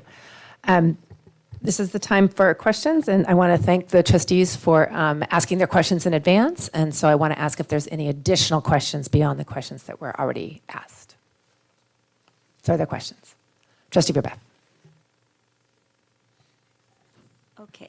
MDTP is new to the district. Well, somewhat new, but as far as an evaluative tool that we're using for high school level. So what I'd like to ask is, how are we communicating? I see that we're communicating to the students, and the students are appreciating the feedback. How are we communicating to the parents who have been used to using the STAR assessment as an assessment tool and looking at, nationwide comparisons? So how are we communicating to the parents so they have an understanding of how this tool is being so effective? Yeah, it's a great question. So we sent out score reports with the beginning of the year administration. We haven't yet done that for the middle of the year administration. And with that, we provided some additional information to give parents some context about what the scores were that they were getting. So the questions, we didn't receive any questions at the district level in terms of what that was telling them. And so, hopefully that was a good sign. And I didn't get a lot of feedback from principals or teachers about questions that they had received. And given the feedback that we got from teachers, I think what that tells me is that the data that was provided and the information they provided for good conversation where there were questions between students and parents and teachers. And then any additional pieces from there, they'd continue to communicate, which is really where we want that communication to take place. Ideally, is if something goes home, hopefully it has some meaning that they can then continue to think about as they're helping support their student, or the students thinking about setting their goals, et cetera. And that's what we've heard from teachers at this point. Yeah, the other thing I mentioned is that the next administration, they'll get a readiness report for the class that they're about to go into as well. So parents will get that report as well. It'll identify strengths and things that they are strong in to go into the next class. So algebra going into geometry, and it'll also identify some potential areas of growth. And teachers will then, geometry teachers will have that information as students come into their classes. Other questions? Trustee Emery? Would you say that there's any or what number of students in the below proficient categories that are not being captured by the current systems are in place? Or do you have any, are you scooping up all of them who might be in those into some of the established systems that are already there? Yeah, I would say, we don't have exact quantifiable data on that, but I would say a good majority of our students that are not meeting standards are in some type of intervention. If not, they're always getting, through the MTSS process, they're getting that, teachers are getting that training about Tier 1 instruction and differentiation in the classroom as well. So I would say, they are getting intervention where needed. Some of the students that are well below grade level are in some of our interventions that are specifically geared to them. So Read 180, Math 180 as an example. Those are students that typically are 3, 4, 5 grade levels below where they should be. And that's a research-based program where we are very targeted about how those kids get in. But I would say for any student that is that's getting scores that they're below, far below or below basic or not in that proficiency band, they're getting some type of intervention. Other questions? Trustee Verbeff. I think the MDTP for at least calculus at Sage is going to be given in about 3 weeks. Is that true for all the math departments over at Sage because they're on a trimester?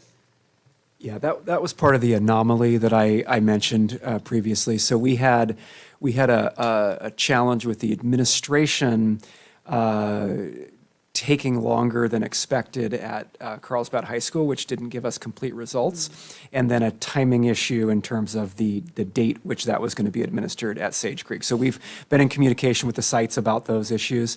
The other ones, courses. Now, Sage is a little bit off because they're going to take as opposed to a beginning of year, mid-year, their beginning of course, mid-course cycle.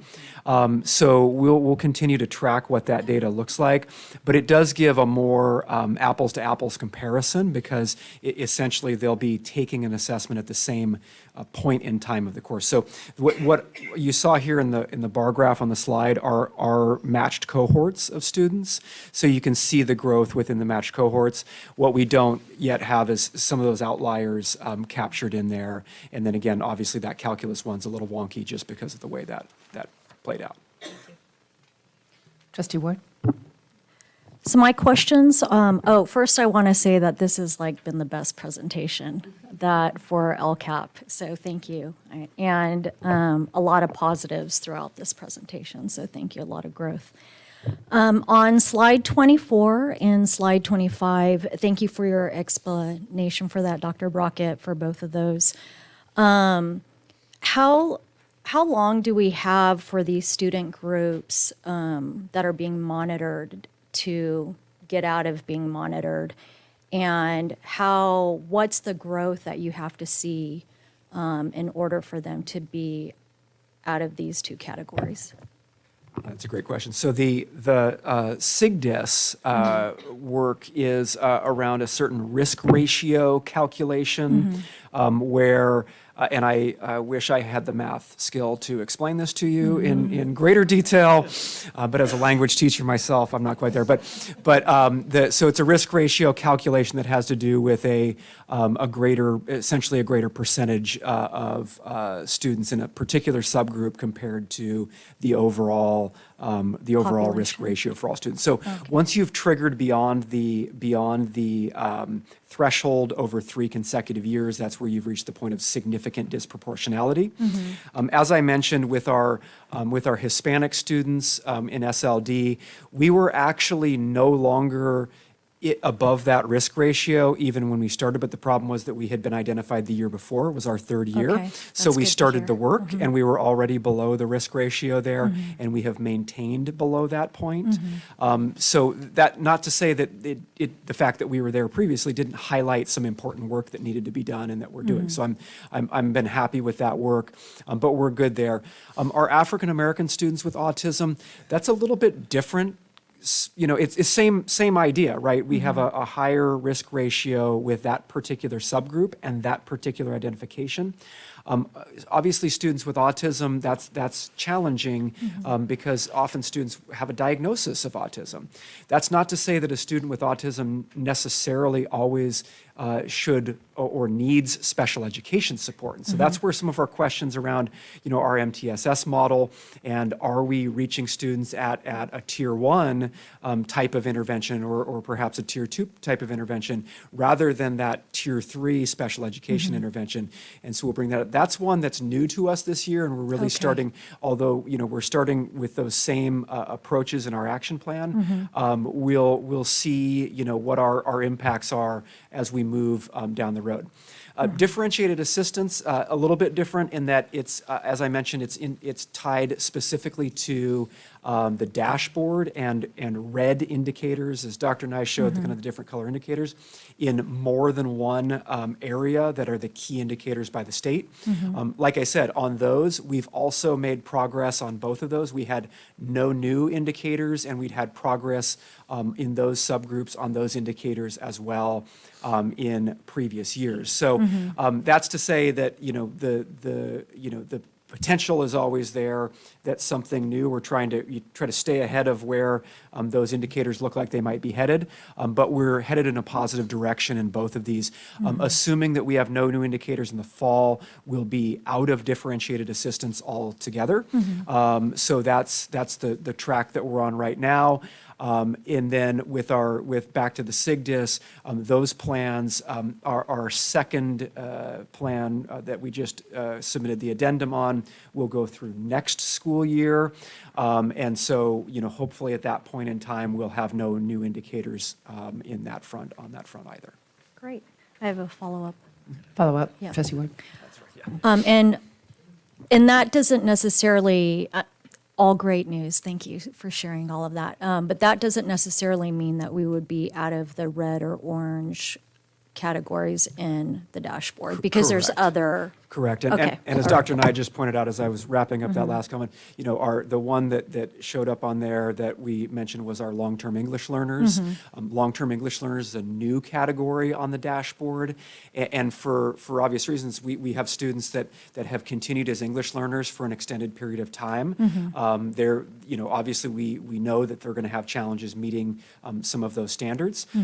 I am happy to say that really in anticipation of that, we recognize the work we're doing around English language development and starting not only, hitting our long-term English learners, which are students that are in the secondary level, but we really are focusing a lot of that work at the elementary level and trying to ensure that we're giving those students the appropriate support at an early point in their development to continue on a positive track moving forward. Okay, thank you.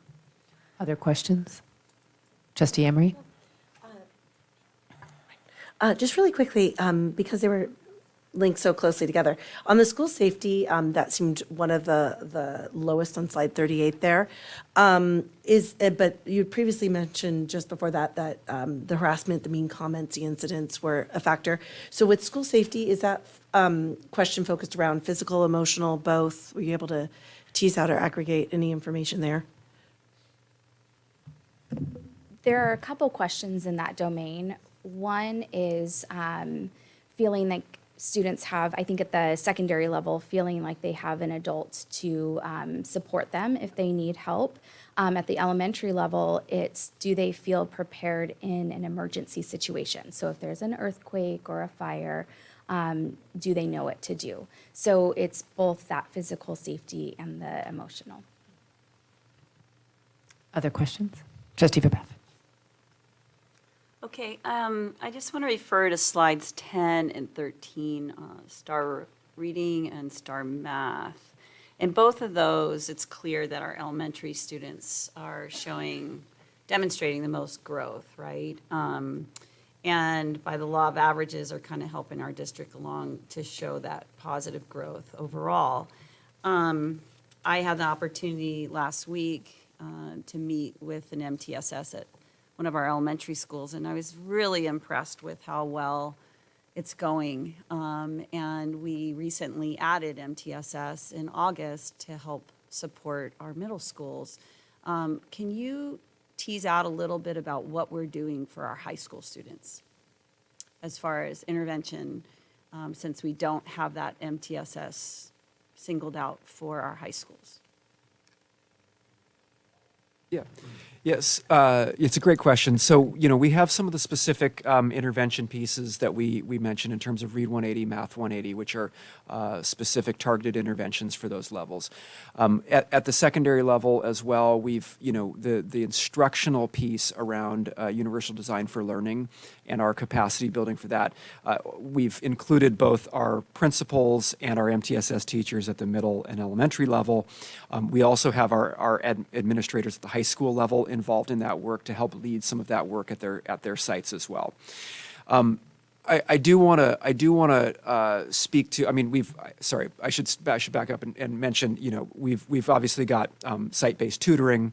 We have intervention classes. I mentioned the graphic up there on the MDTP was from the Algebra 1A class, which is a specific algebra intervention class that's offered at Carlsbad High School to support students who might have challenges with getting over that hurdle of Algebra 1, which is a common hurdle for math students. At Sage Creek, they do, because of the trimester system, they have the ability to offer at the beginning of the math courses. So at Algebra 2, and Geometry, they have I forget what it's called off the top of my head. It's kind of an introductory trimester before leading into the course that helps provide that support for students. And then you've got a variety of other class areas to support students, whether it's AVID or other specific intervention classes that might support students. I do want to point out because you mentioned it on the math, I'm sure it caught your attention as it did mine, the middle school STAR math scores on the second of those two slides. And so we dug a little bit deeper into that one in particular. And one of the issues is that the STAR assessment is computer adaptive, and it does get harder over time. When you look at some of the information about the STAR data, maintaining sometimes is not necessarily a bad thing, and even sometimes a small drop, especially of your students that are more proficient, is not a bad thing. Now, your students that are not meeting proficiency and are remaining at that level, that's obviously a key area of concern. But when I looked at the middle school numbers specifically, the lowest area, for example, on the math there was the geometry domain for all of the schools. And that's not been the focus in the fall of our middle schools. They're specifically, they've done some background research in thinking about how to get students prepared for continuing success in math, and they've been focusing on ratios and proportions. They have some assessment data that shows that ratios and proportions has been a strong area for them in the fall. And so in thinking about that STAR math as a formative assessment, right, that informs what they do moving forward, obviously we want to continue to see that growth, and we want to see certainly our students that are not meeting that standard obviously continue to grow as well. But if you break down by grade level, sixth was the one that really had the biggest drop. You'll see that in the appendix. And that's where, in looking at that piece, that was the one piece that really stood out. So I talked to Mr. Moreno, our math TOSA, about that today. He's definitely working with our sites on that as well, our teachers, to think about how they go about that. But his share back to me on that ratios and proportions piece was that's been our focus, because that's where we've seen previously students struggling, and we really wanted to kind of like hammer that home this fall to make sure that students were prepared. So that's a little bit of kind of the in the weeds, deeper look at that. But obviously, we're going to continue to get at that because we want to see that growth ongoing for our students. Yeah, and maybe Dr. Ecker could maybe chime in on this as well. This is showing proficiency again, right? So it doesn't necessarily mean that there wasn't growth. It means that the percentage proficient students to kind of jump over that bar went down slightly from fall to spring. However, I believe Dr. Ecker had on one of his slides at Calaveras Hills Middle School where there was a significant amount of students that jumped a band. They might have been in the lowest band, and they jumped to a slightly higher band, which is growth, but it's not measured in this one particular chart. So I think that's important to, teachers are looking at multiple things to gauge whether or not students are gaining access. We're kind of taking this one thing and saying, this is a snapshot in time. So I don't know if Dr. Ecker wanted to add anything to that. I mean, I think you did a good job of covering it, but I'll just mention that this data is really best used in the hands of an instructor. So like when you pull this away, the further away you get from instruction, the more difficult it is to kind of tell what's going on. What we are, like one of the neat things I mentioned, this watershed moment, it's about having teachers at the middle school level, now look at this opportunity. We see some things that are really working well. We see some things that are not really, that we're like, hey, let's focus in on what's going on there.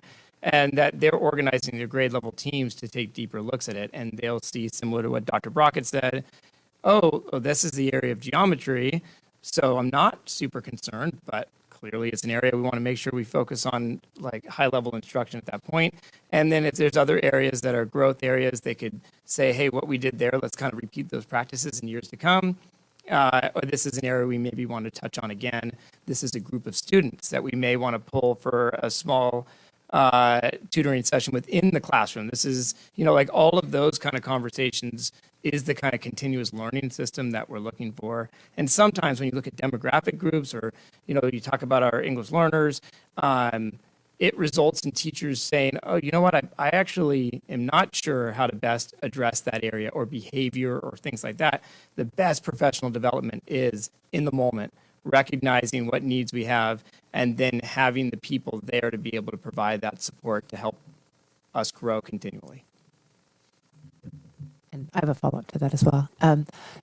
Dr. Knight, you had stated that that you plan on providing site-level data, and so I have a two-part question, and I agree with Trustee Ward. This is probably the most comprehensive LCAP mid-year review that we've received. So I really appreciate all the work that went into this, and I feel I have very few questions because of that. So I appreciate that. Will it be as comprehensive, the site level data as far as per grade that we have seen tonight? And then will there be rankings or I guess my question is that like the earlier grades, would there be some analysis that would show like, well, these may be lower, but they go higher, and so that there is a growth from, let's say, first to fifth or what have you? Will there be some information around there? And then I guess I'll add a third question there. Will you be kind of looking at that data to share best practices amongst sites that, let's say that's, lower at this site and maybe a little higher over here? What are we doing that can maybe help other sites? Yeah, those are all good questions. I'll take the last one first because I'm going to remember that the best. Typically, we do that in a K-12 meeting where we'll talk about, here's our mid-year, we'll coalesce, we'll have elementary principals sit around the room and talk about where they're currently at as far as STAR scores, and they dig into specific grade levels, best practices. So they do that in a K-12 meeting that we'll have in the month of February.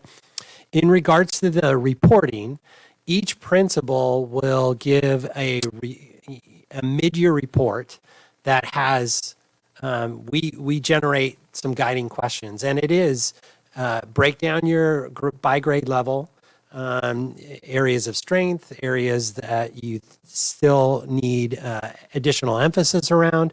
Tell us how your intervention groups are working. So it really is a comprehensive report that we coalesce and compile, and then we provide that for the trustees to see site by site exactly what the principals are kind of experiencing at each of the site levels. Dr. Knight, can I jump in on that? Sure. as well? Yes, please. So I just want to also just remind the trustees that all of our MTSS meetings are held on school sites. And part of that is the fact that we start every meeting with instructional rounds. By going into classrooms, by seeing instruction happen, and they're purposeful. We know what we're looking for example, wanting to see vertical learning in the math classrooms, and be able to learn about what's working there, what's not working there. The last meeting we had was at Calavera Hills Middle School, in which we hung for a while in one English teacher's classroom, and then that teacher met us down in the library, and we did a UDL protocol in reflecting on that lesson plan and talking about the decisions that teacher's making. The data that we have at the mid-year can continue to help us to figure out where to go next, what conversations to have. So absolutely, we want to grow on what's been happening. I do want to follow up, Dr. Nye, with what you'd say. what you were describing sounded a little more subjective than the data that we're seeing here, which I find more objective. And so I guess that's my question. Are we going to have site level objective data where we're going to say we have, 1% growth, or we have, Yes. 5.8% growth in this particular grade level at this particular site? So we'll Yes. have that. Okay, that's my question. Okay, thank you. Trustee Verbath. So to follow up on what I was getting at, when I spoke with that MTSS coordinator at that site, I was really impressed with the fact that she, like you mentioned, Dr. Ecker, in the moment, she's in the classroom and she's identifying a need, and she will even help relieve some pressure, perhaps even on the teacher, and teach something, and or show a different way of going about doing something, or pull a group together and address the needs of this little group or an individual in that classroom. So I guess what I'm getting at is I'm really happy we're doing it in our elementary and we're seeing great results. We're starting it in middle school. Are our principals in need of this? Are they requesting it? Are there teachers that are asking for this at the high school level to address the needs on those campuses? Yeah, I have not heard that from individual principals at this point in time. At the high school level, especially, it becomes much more challenging because you're talking about subject area specialists, and you're providing intervention or coaching or modeling in specific subject areas. So at the elementary level, it's an elementary credential allows you to teach multiple grade levels, and you have that ability to do some modeling and coaching throughout. At the secondary level, I would say that we are experimenting with that at the middle school at this point in time, trying to figure out what is a good model. I think once we get there, I think we'll have a better informed decision on what that would potentially look like at the high school. We continue to have conversations with our high school principals about how do we provide intervention for students and coaching and modeling opportunities for our teachers. So our TOSAs do an excellent job as well. We have Mary Martin, who's a TOSA that provides coaching and opportunities there. And I know that Dr. Brockett had mentioned Mr. Moreno, who's actually a teacher at Carlsbad High School. So he's providing coaching and opportunities specific to the math department. But again, it is very subject specific at the secondary level. So it makes it a little more complex. I understand. Thank you. Other questions? All right. Great work, trustees. Okay, now we're in discussion. Any discussion? I do have some discussion. And again, I really appreciate the responsiveness of this of this presentation as well. One of the things I did notice on slide 24, for instance, is that Trustee Emery had asked that we spell out spell out some of the acronyms so folks can understand them. And I noticed that you did that in the slide deck, which again, very responsive. So that I get thumbs up for that for sure. And then I did want to say with the and me on the workplace continuum, as well as, and I will say, the professional development. I've talked to multiple board members about those two things, and they are like, where is it? Give it to me. I want to see it. That sounds fantastic. So we are in those, especially in those two areas, we're the envy of other school districts for sure, that they really actually providing a 90% relevancy rate for PD is just, board members are like, wait a minute, how are you doing that? We want to do that too. So, because they want to make sure that they're spending their dollars wisely. And then I say that with the workplace curriculum, I think we're the only district that has that, at least in San Diego County. When I ask folks, what are you doing in that area? They, they can't even answer that question. So, we have everything in one place. So, it's something that we've worked on for several years. And so I just think I'm really proud that we have, as a board, a new board, former board, have really prioritized that to make sure that we are embedding, career values and workplace values at every level of our, in our grade level. And again, no other district, at least that I'm aware of in San Diego County, even has anything like that. Because they don't think like, well, what could we do in kindergarten for a workplace or a career advancement? And they're like, Well, gosh, yeah, there are things we can do, and we found them, and we were already doing them. So just putting it down on paper and having that and prioritizing that, I think, is really, we should be very proud of ourselves for that. So that's what I have for discussion. Any other discussion? Trustee Verbeth. Well, thank you for this great presentation and all the information. I, as you all know, really want to focus on prioritizing our high school students. And I feel it's really important that moving forward, we continue to look at how effective the intervention is going at middle school. And I'd like to then translate that into supporting our teachers and our students at the high school level, because we still have some areas for growth for these students and get them ready to be launched into the world. So I really want to emphasize that again. I've been asking for about a year to continue to focus on these high school kids. They need it. Other discussion? Trustee Emery. Yeah, a couple of things, excuse me, that really stood out for me is I really love the fact that the students seem to value the MDTP and the talks around the data, around the data talks with them and just seeing the value and the buy-in, I think is huge. And just to continue kind of that forward motion. And also what really stood out was the clear systems in place for each campus. And having that consistency across, there's that common language, is I think really valuable. Sorry.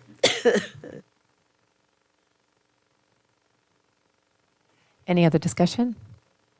Okay. And Trustee Verbeth, I would really encourage you, because, I mean, again, I agree with you that I think in March when we go through the LCAP, I think a proposal, I think the board that if we can kind of look that over and that we could have a quality discussion around that. So I think that would be, I would encourage you to do that.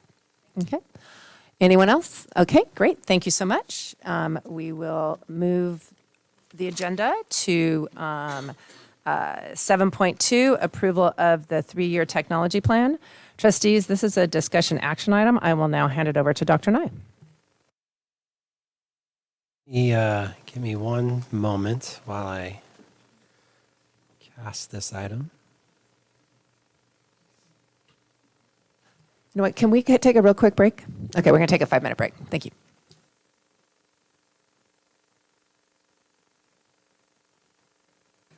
Yes, please. And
And I turned it over to Dr. Nye. Thank you again, President Rawlings, trustees, and Superintendent Schmidt. On October 16, 2024, staff presented an updated new 3-year technology strategic plan for consideration approval. Staff was directed at that time by the board to make some changes to the plan and bring it back for a final approval at a future board meeting. The board changes included the following: include in the technology plan CUSD safety features like the firewall and web filtering, and then provide information about school site supervision of students using technology, specifically during lunch and brunch. Staff has specifically made those changes and to the proposed technology plan, and we've included that, and we have Mr. Allen here, who is going to walk us through the components of that plan and answer any questions that you have. So I want to thank him. We said the third time is a charm, so we're hopeful that we could get this thing approved tonight because we're halfway through the year and we're moving forward with it. All right, I'll turn it over to him. Good evening, everyone. Nice to see you. Thank you for having me. I've also prepared a 60-slide deck for you. So as Dr. Nye said, just in speaking to our timeline, it was a pleasure to present the plan to you before, and I appreciate some of the recommendations for bringing that back to you. We put a lot of thought into the 2 requests made of us as far as including in our infrastructure description how aspects like the firewall and the filter protect students both from things going out and things coming in. So I'm excited to talk about that. One of the other requests was also just language specifically around what we call our acceptable use agreement. It's what students sign each year. That's not specifically built into a goal in the plan, but it's obviously a very critical component, of using technology in Carlsbad. So we visited that as well, and I'm excited to review that language with you. So I was going to start with the acceptable use agreement. Some questions came up around what we outlined in that agreement is that students will be supervised while using technology, right? Because this technology is intended for learning, and we want to make sure that is in fact the goal and that's the outcome of it. So in December, we decided to send a reminder to sites that that is the language and start to get some specific norms around what does that word supervised really mean? I think that's what we were asking for is clarification. That can mean a few things. We wanted to be a little more specific. We surveyed site admin and staff regarding what that means on their campuses when we say supervised. So that was really great feedback we got from campuses. That was the quickest survey fill out I've ever had, actually, when I sent it out. I think people were very much excited to talk about the efforts we make to supervise students while using it, as well as questions that they had. And then we spoke with admin at admin meetings to say, what are the norms at campuses? And it seemed like the feedback we got was that that is the expectation, is that if students are using a Chromebook, for example, or an iPad, or they're on a desktop computer, there is supervision on campus. So that was good to hear. Those were norms already in place. That being said, clarity is good. And so we revisited that language around what we meant by supervision. I know I included this already in our documents, so I'll spare you reading the entire thing, but by all means, I look forward to questions and feedback on this language. This is the proposed language for the AUA that we've yet to include. That second piece brings us actually back. The request was to specifically talk around how does the firewall and the filter work in the infrastructure of our technology plan. So now we are talking about language in the technology plan itself that I updated and that we reviewed in TAC, our Technology Advisory Committee, just to make sure that we're very clear about the specifics of our multi-layered approach to security and safety for students. So I included that language as well. So at this point in time, you have the exhibit that was posted. Those are the 2 changes that we made from the previous time that we presented, as I mentioned before, and we're happy to answer any questions, but I think we have public speakers first, if we have any. Thank you. And this is the time for public comment. Have any blue cards been received? We do not have any blue cards. No blue cards. Thank you. And again, trustees, I really appreciate you submitting questions in advance. So are there any additional questions for staff? Trustee Emery. Sorry, I'm new. I'm figuring it all out. Just as, of course, I'm going to cough.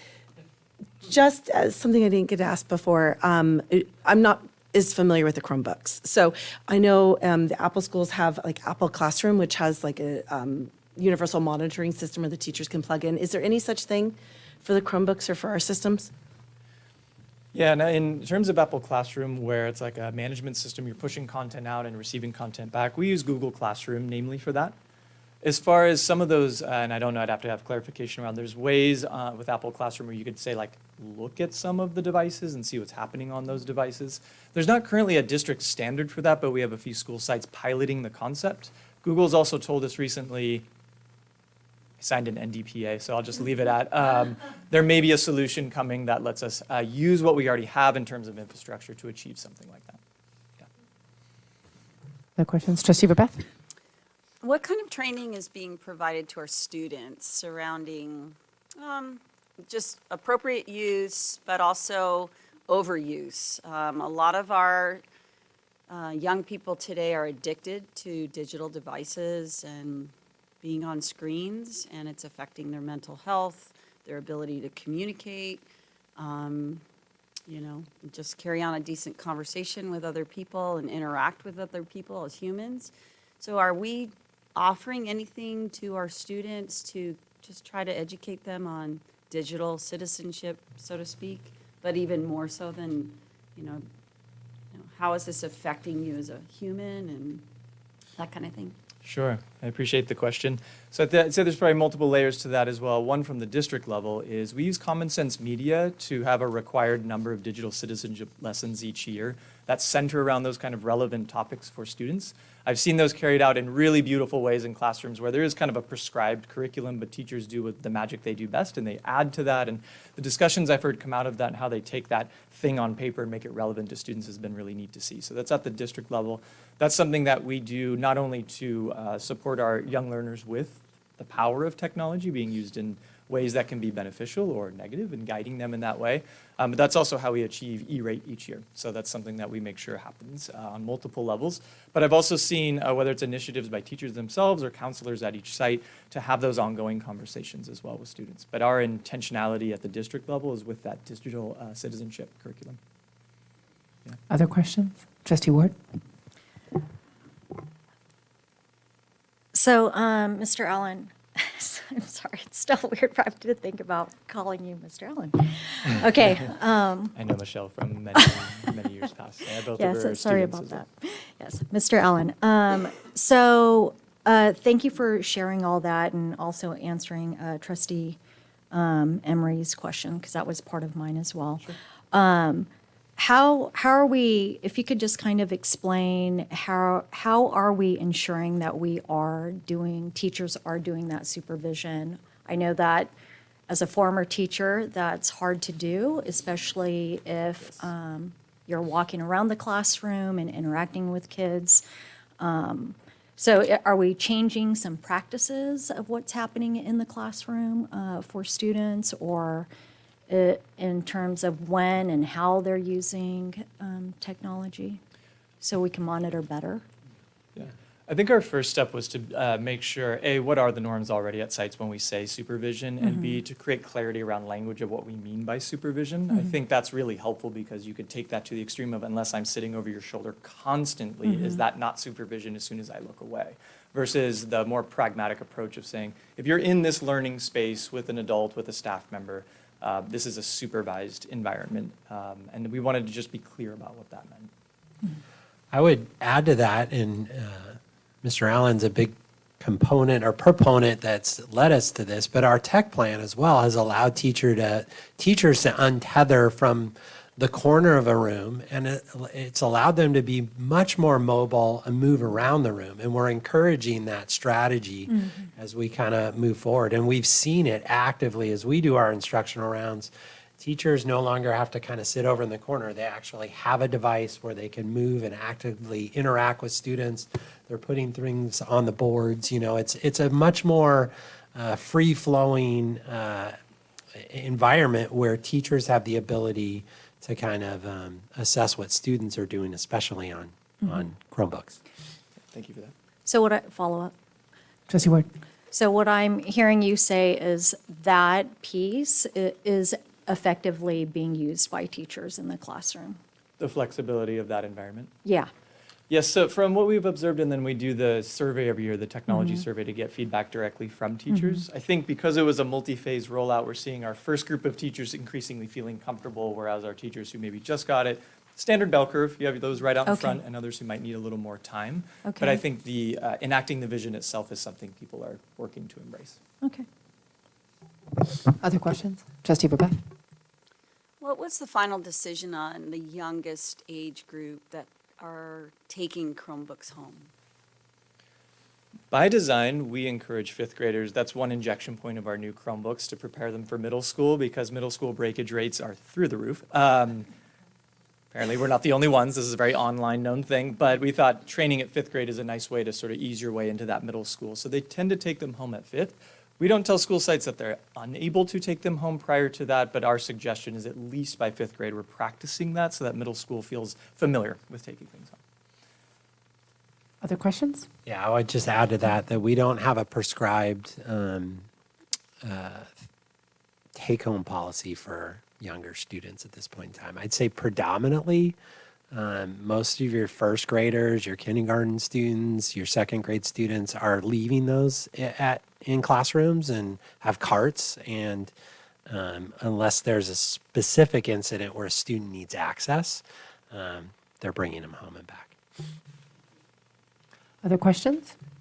Hearing none. Trustees may have a motion to approve the 3-year technology plan Exhibit A. Motion. Second. Motion by Trustee Ward, second by Trustee Verbeck. And any discussion? I just wanted to say thank you for your patience. I know I've been on agenda planning, and I know we have pushed you back a few times, and so I truly appreciate your patience. And I think the plan is very responsive to the trustees and what we requested, and I think we have a good plan moving forward for another 3 years. Any other? Thank you, Mr. Allen. That was great. And thank you, of course, for your patience and also for answering my questions in advance. My pleasure. Yep. And Trustee Verbeck? Thank you. I know you've been patient with us as we've made you go back to the drawing board a little bit, and I thank you for taking the time to do that and addressing just some of the concerns from our community as well and parents. It's really important so that everyone's comfortable and we can help this strategic plan be successful.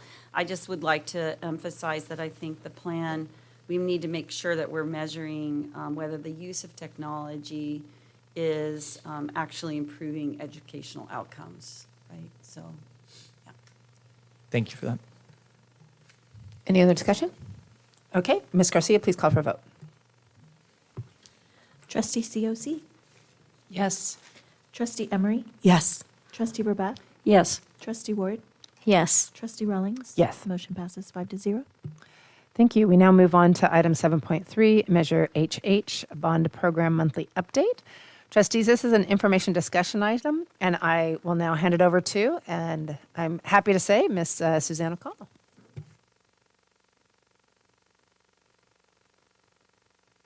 Situated down here.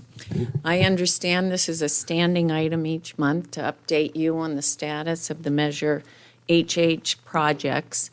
And since we're really not ramping up our spring projects until March, I thought it would be a good time to bring forward our recent bond sale that we completed Tuesday of last week. Staff, CUSD, together with their bond counsel, their financial advisors, and our underwriters went into the market with the idea of selling the final $87 million of the Measure HH bonding capacity. The third iteration of it considered Series C of the general obligation bonds. And so, you prepare for that, and it's a pretty diligent process that you go through because what you're trying to do is paint a picture of your district that's going to sell bonds to those people with the deep pockets. And so you go through and you've seen those statements that are about that thick that outline all of the tax base in Carlsbad and how many hotels you have in Legoland and Viasat. And they paint a picture and then they assign risk. And so we seek that assignment from Moody's. And it's not easy to get a AA rating like we got. And that's the second highest. Very few school districts ever get the AAA rating. But Carlsbad was able to maintain their AA rating, which is huge. And that results in a low-risk, high reward for investors. And even though we were going out for $87 million of selling our bonds, we got 539 million orders. So the orders far exceeded the bonding capacity that we had, which is a good thing. And they were from people like PIMCO and BlackRock and reputable firms that put in orders for excessive amounts just because they have so much success selling our particular bonds. And some of the things that they identified I thought was interesting is the credit strengths that they cited were above average resident income and strong property wealth measures. The second one was large tax base poised for continued growth. And then the third one was solid finance position supported by management's conservative budget practices. So we as a result, have an overall repayment ratio of 1.71 to 1, where the state standard is 4 to 1. So anything below 4 to 1 is considered to be a successful bond sale, but also a demonstration of really good stewardship of district finances. So they made that note, and that is not everywhere. So I think with that in mind, it's an average of 3.86% interest rate, which is very good for the current market. When they, on the bond rating call, they said, congratulations, district, you chose a very good week to sell the bonds. Next week, there's all kinds of people going into the market. This was a great week, and considering my first day was Monday and this was Tuesday, I said, well, thank you very much. I appreciate that. Take all the credit. Yeah, exactly. I said, Mr. Dill's gone, so I'm going to take all the credit for that.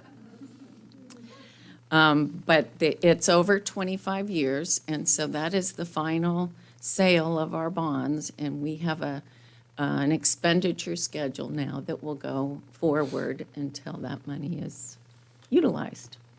So with that, I'll open it up for any questions. We'll be bringing back an actual update on our projects in March, so we'll have a visual presentation for you. But we're just not quite there yet this month. Thank you. And this is the time for public comment. Have any blue cards been received? We do not have any blue cards.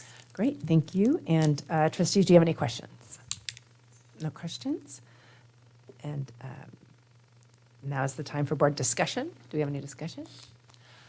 I would just like to say I'm thankful that you've continued on with us, Ms. O'Connell, and that the fact that you're familiar with how to do this and all that makes it that you're able to literally start on Monday and make it happen on Tuesday. So I'm very appreciative of that, and Thank you for the opportunity. And I continue to have confidence in our ability to build great schools. So any other question or any other discussion? Yeah, Trustee Ward. Thank you, sorry. I guess I should raise my hand or, sorry. Okay. I just want to say thank you for your presentation and thank you for your humor. And I'm so glad that you're back too. Thank you. Appreciate that. All good news. Thank you. Any other discussion? Trustee Verbeff. I also want to say thank you. Thank you for taking time to meet with me as well. And I loved your Friday report. It gave very, it was a great summary for us, and it helped me feel comfortable moving forward. So thank you. Any other discussion? Okay, great. We're going to move on to Part 8. Let me see. Part 8, Communications, continuation. 8.1, Governance Team Reports. This is the time for trustees to provide a brief report if they have attended committee meetings where they represented the district. Are there any governance team reports? Trustee Ward. Trustee Emery and I had the opportunity to, I'll just do it for us because you're coughing so much. Sorry. Had the opportunity to go to our district DLAC meeting, and they did a great presentation of reviewing all the LCAP goals and everything. So it was well done. And it was nice to be able to see Mr. Brown as well and talk about the goals and everything that he was doing in the district. Trustee Emery, did you want to add anything, or you good? Okay, sounds good. Any other reports? Okay. We'll move on to trustee requests for information from staff. Trustees, are there any requests for information from staff that have already been discussed with the superintendent and have been recommended to bring to the board? Nope. Okay. And then, thank you for that. And 8.3, trustee requests for future agenda items. Trustees, are there any requests for future agenda items that have already been discussed with the superintendent and have been recommended to bring to the board? Trustee Emery. I would like to. I'm sorry, I have to read one more thing. As a reminder, trustees are prohibited from having a discussion tonight on these items per the Brown Act. When making a request, please indicate the purpose of the request and whether or not staff has provided an estimate of how long the request would take to accomplish. I am interested in future agenda item to revisit our board policy around committees that align with the California School Board Association to provide release time for teachers in position in order to attend trainings or other functions in this role. Right now, it doesn't align with the California School Board Association, and although I think it would be good to make sure that we have that cohesion and make sure that, when possible, all board members are able to attend functions. And Superintendent Schmidt, do you understand the request? I do. Excellent. Can we have a show of thumbs to see if we would like to have that on a future agenda? I'm sorry, Trustee Emery, can you explain it? I'm a little confused. Yeah. On what that is. So under the California School Board Association policy, there, under their kind of model, there is the provision for release time is kind of a district per district agreement. Release time for? Not so much release time, but unifying factors so that if a current teacher serves on another board, that they are able to take time off without depleting their bank, without having implications for retirement and such not, so that they can take those days to support the other community within their serving that won't come out of their retirement pay, per se. But it has to be a mutually agreed upon per circumstance, and I don't foresee any of those really happening. Right now, I'm taking all the days, and luckily our vacations don't align, but that might not always be the case. For visiting school sites, doing the training for example, in the California School Board Association, I would not be granted permission to go attend those as it's currently worded. And so I'm just asking for a provision to align with that overstanding policy. We can't have too many questions on this. We're not in discussion. So, right. So, okay. So, if we want to have it a future agenda item, that's all we're not. So, if we're willing to have a future agenda item on this topic, show us your thumb. Okay. And we're going to do that in a future agenda item. And it is 8:40, and the regular meeting is now adjourned. Our next regular meeting will take place on March 12th at 6 p.m. at the Carlsbad Unified School District office.